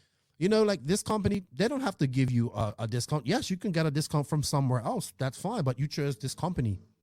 or you chose a particular company, give them the respect they deserve. Like, you put in work. I get it. Sometimes you put in work, you get frustrated, all this type of stuff. I guess my point of this is, do not make decisions in emotional ways after a race day. After a bad race day, you might be emotional. You're probably emotional. You're probably like, I hate this car. I hate this. I hate that other stuff. Sometimes it's best just to step back, go sleep, and wake up in the morning with a fresh brain. Don't get on Facebook. Start something. Send pictures of, doing like, don't do stuff like throw cars in trash cans. Yes, it's probably a joke, but for people, some people out there put a lot of work into it. I know I put a lot of work. I put a lot of time into the people that go into JQ Racing. I have people that leave all the time, and I'm fine with that. I don't mind if you leave the team. What I do mind is how you leave the team. Like you, Max, when you left JQ Racing, you didn't say anything bad. You left. We kind of took a couple of digs at you because we was upset. I know I was, but you didn't say nothing back. You just did your thing and you went. Yeah. I think people can learn from that. Like, yeah, you don't like it. But what pissed me off about one of these situations the most is that this guy asked me for a bump in his team's percentage, and we weren't given team percentage. And I said, all right, all right. He's been kind of doing videos and stuff like that. But man, I was just really disappointed in how that happened. And I'm like, usually I let things like that slide, but this week I didn't want to. I just get kind of tired of. I get it. You're a customer too. I try to treat you as a customer. I mean, there's a way to do things. You could have just said, "Hey, Richie," message the person that you message me like you message me when you want something. You know what I mean? When you want something done, you message me no matter what. Don't be messaging people at 11:30 at night when you're pissed off and sending them messages. Like, people are sleeping, man. Come on. I just woke up to see all of that, and I was just like, man, I'm not letting this slide this week. I've bit my tongue enough. And I kind of posted it on Facebook, and I think it's true. Like, don't burn bridges, man. You never know. You never know when that company, that person might be in a position that you might come and see them. You need them. Like, you know what I mean? That's what I'm going to say. I mean, these pro guys, they burn bridges too. But if you see it, they really come back around because it's all about money. But as an amateur racer who's doing this for fun, it's not that serious. There's no need to be getting so upset that you burn bridges and people that you once cared about, or once you say you cared about.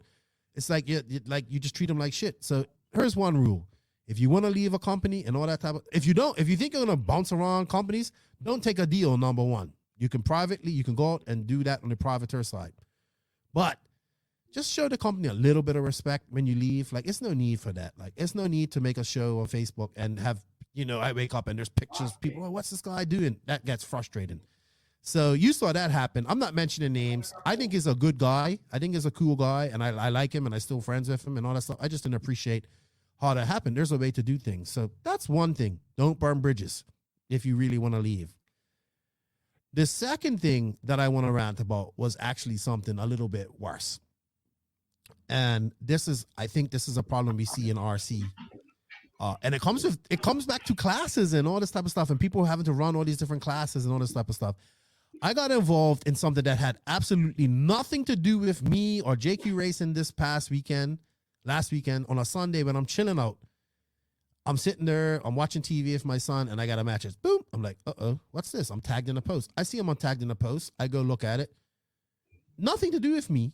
It's about a driver that's driving JQ Racing, and apparently he's made some bad deals with a few people, and he's not talking to him, so they get upset. So then next thing you know, somebody, he drives JQ Racing. And next thing you know, I'm tagged in this post on a Sunday, and next thing you know, I'm dealing with something that I have nothing to deal with. Absolutely nothing to deal with. I've only spoke to this person a couple of times on Facebook. I don't know him like that. But I had to come in here, and me and one of our reps had to come in there and kind of clean this mess up, which is fine. I get it. He got things sorted. But I think the point of this problem is, I get it. When you get into RC, it's very quick to get overwhelmed. You want to race everything. People encourage you to race everything. You want to race truck, you want to race e-bug, you want to race e-truck, you want to race full. You just want everything you can in RC. Well, a wise man once told me, tits and tires cost money. The more tits you have and the more tires you have, the more money you spend. Well, that's the same thing in RC. The more classes you run, the more cars you have. I know I shouldn't talk. I got a bunch of cars in the back there. I don't drive none of them. The more stuff like that you have, the more money you spend. Also, like, just like, come on. RC is so small. If you got a bad name in RC, it doesn't take long for that to spread like fire. Like, you know, if you like have some shady dealings with some guys and all that type of stuff, you're going to be known about that. Like, they're going to tell you about that, and it's going to get out in the open. And then, like, your sponsor gets dragged into it. Like, I got dragged into it. I had to finally kick somebody off the team this week, Max. I've never, ever, in the 3.5 years, almost 4 years I've been working with JQ, I have never had to dismiss somebody from the team. I've wanted to. There's plenty of guys that I would like to dismiss and want to have dismissed, but they kind of just dismiss themselves eventually. It's not something I like doing. I don't like being a dick. I've never been a dickhead type of person. I've always been the type of person that likes to talk to people.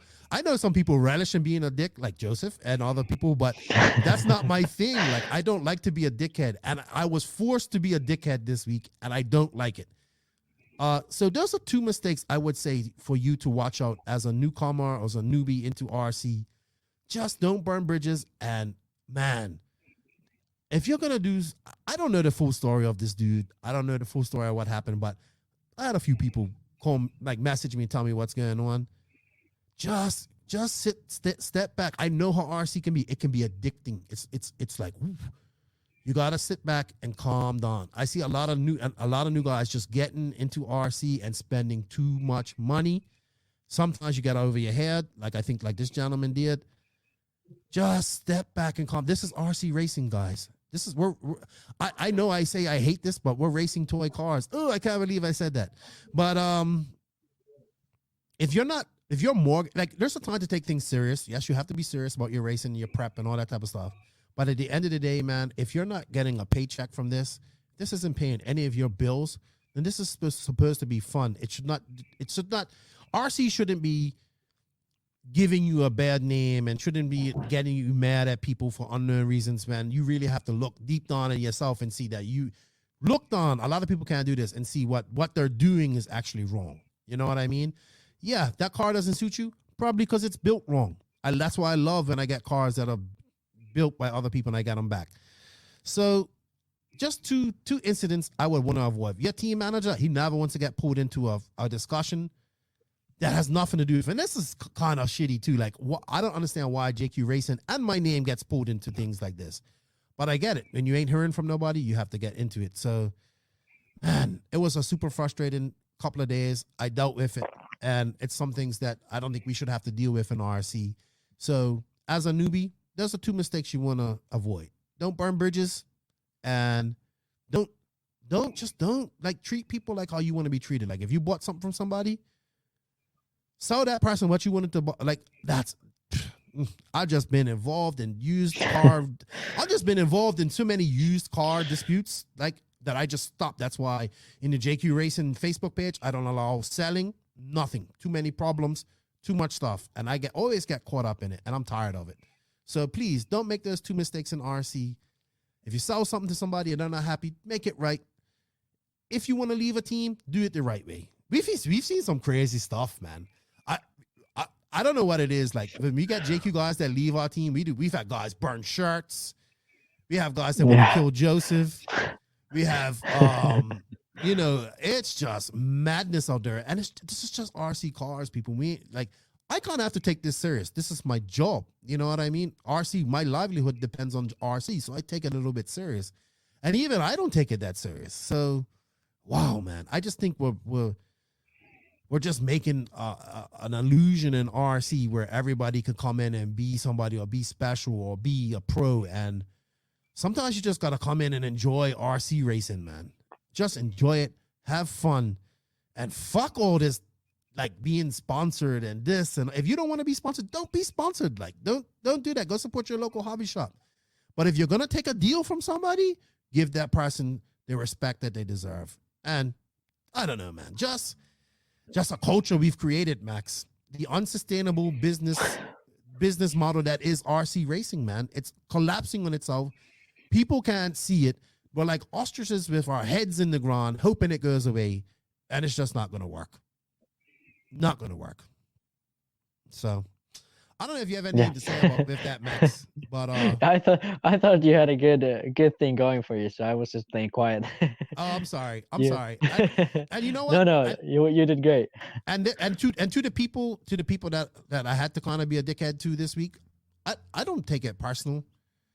I did take the car in the trash can personal because I was like, that's just not. I wouldn't do that to somebody.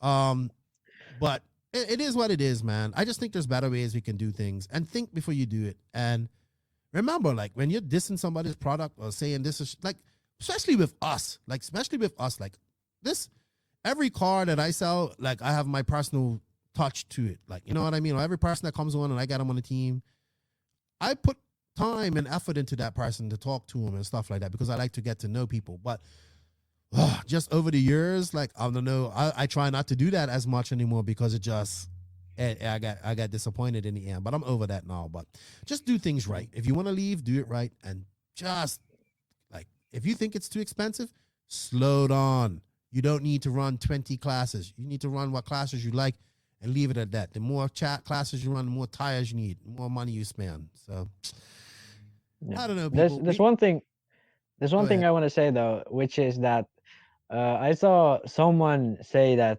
on one of those posts about this whole issue. Someone said that, well, JQ is a dick, so whatever, who cares? He acts like an asshole, so why can't we? The thing is, as soon as you take a discount or like say you are in a team, then you are representing another person. Exactly. If you represent yourself, you can be a dick. JQ represents himself and his company, and that's like he can do what himself. He represents only himself and his company. He represents himself. You are representing someone else, and you have to take that into account. Yeah. That's if you do something shitty, you are doing it to someone else. You know. Exactly. If you say, yeah, and that's like you need to. If you're a privateer, then you can say, Mike, the car I'm running is shit. Keenan is an asshole, whatever. But if you take a discount, if you're a contracted customer, whatever, like, then you have a responsibility. You have the responsibility because you get that discount. You get that team support. That's like the whole point of being a team driver. Yeah. And that's what you give back. I agree with you 100%. Guys just think about that discount. They don't worry about. No, they are very good. Don't get me wrong. Very good guys out there doing a lot of hard work, representing their sponsors. And like results, oh yeah, we want results, but I take hard workers who represent, pits look clean, helping people out, great ambassadors for RC. I would take somebody like that. I would take 10 guys like that over one fast, stuck-up asshole. Yes, I want results. Yeah. But I don't want a stuck-up guy who didn't want to help nobody and do nothing like that. So it's hard. Like, it's hard. And especially with us, we're such a small company and it's personalized, like, you know. So just think, you had a bad race day, think. You know, I had a bad day last week. I wanted to destroy everything at one point. But I thought, you know what I mean? That's what happens when you get angry. You think, you have to think before you do things. So I don't know, guys. RC is fun. We're here to have fun. If you want to switch cars, great. Go switch cars. Don't take deals from people. If you want to support your hobby shop, do that. Like, it's just simple as that. We're giving too many deals away in RC. Everybody expects it, and it's destroying RC racing. And it's making RC racing expensive for everybody else to get in. That's why prices are high. We're giving too many discounts to people. It's just simple as that.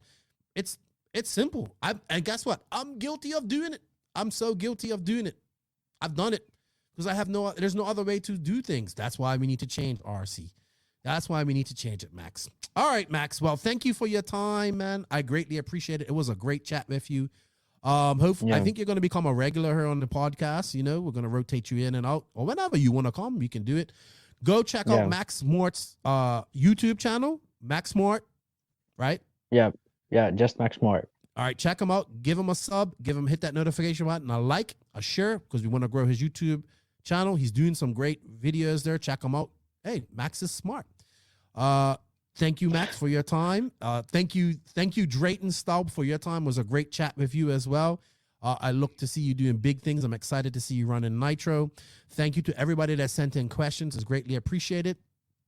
Thank you to all all the NNRC squad around the world. We can't do it without you guys.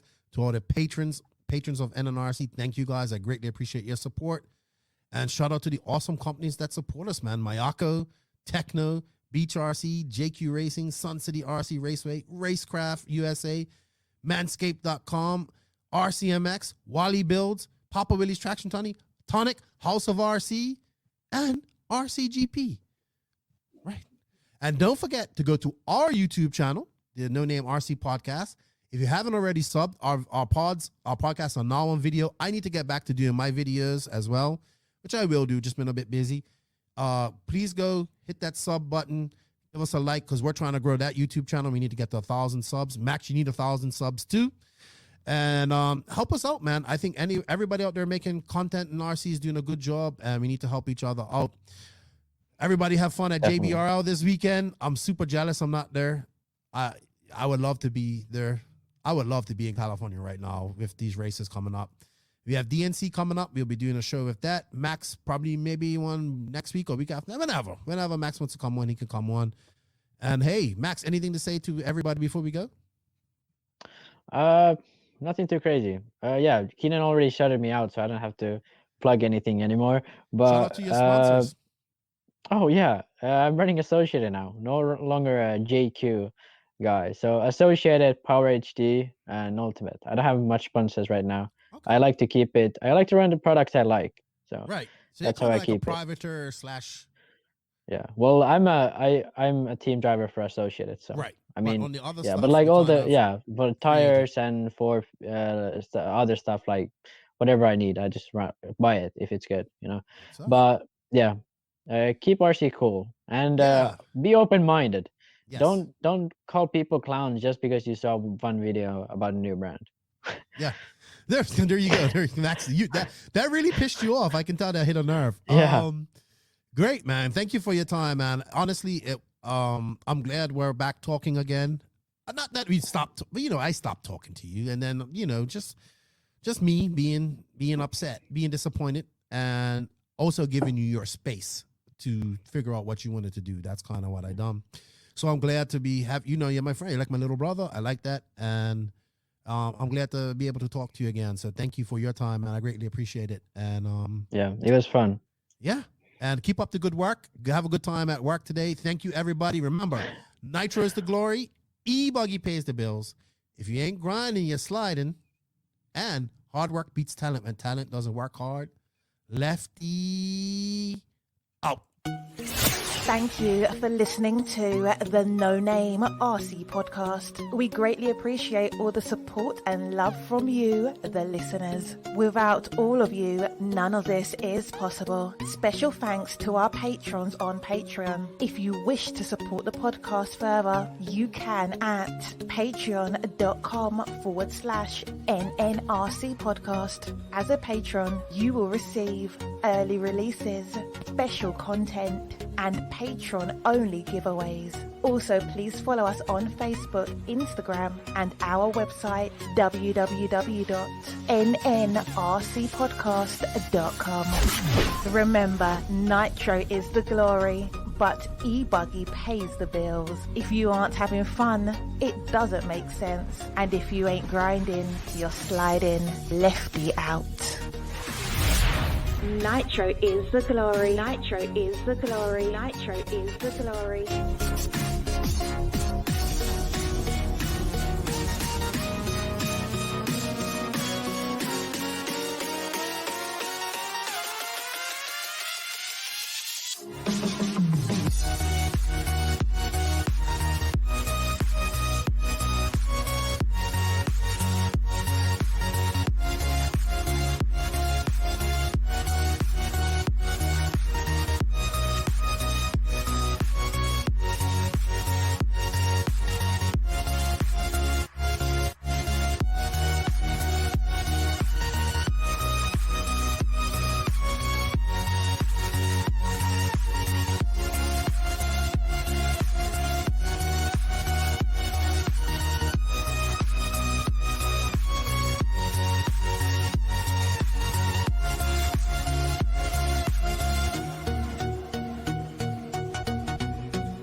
so bad.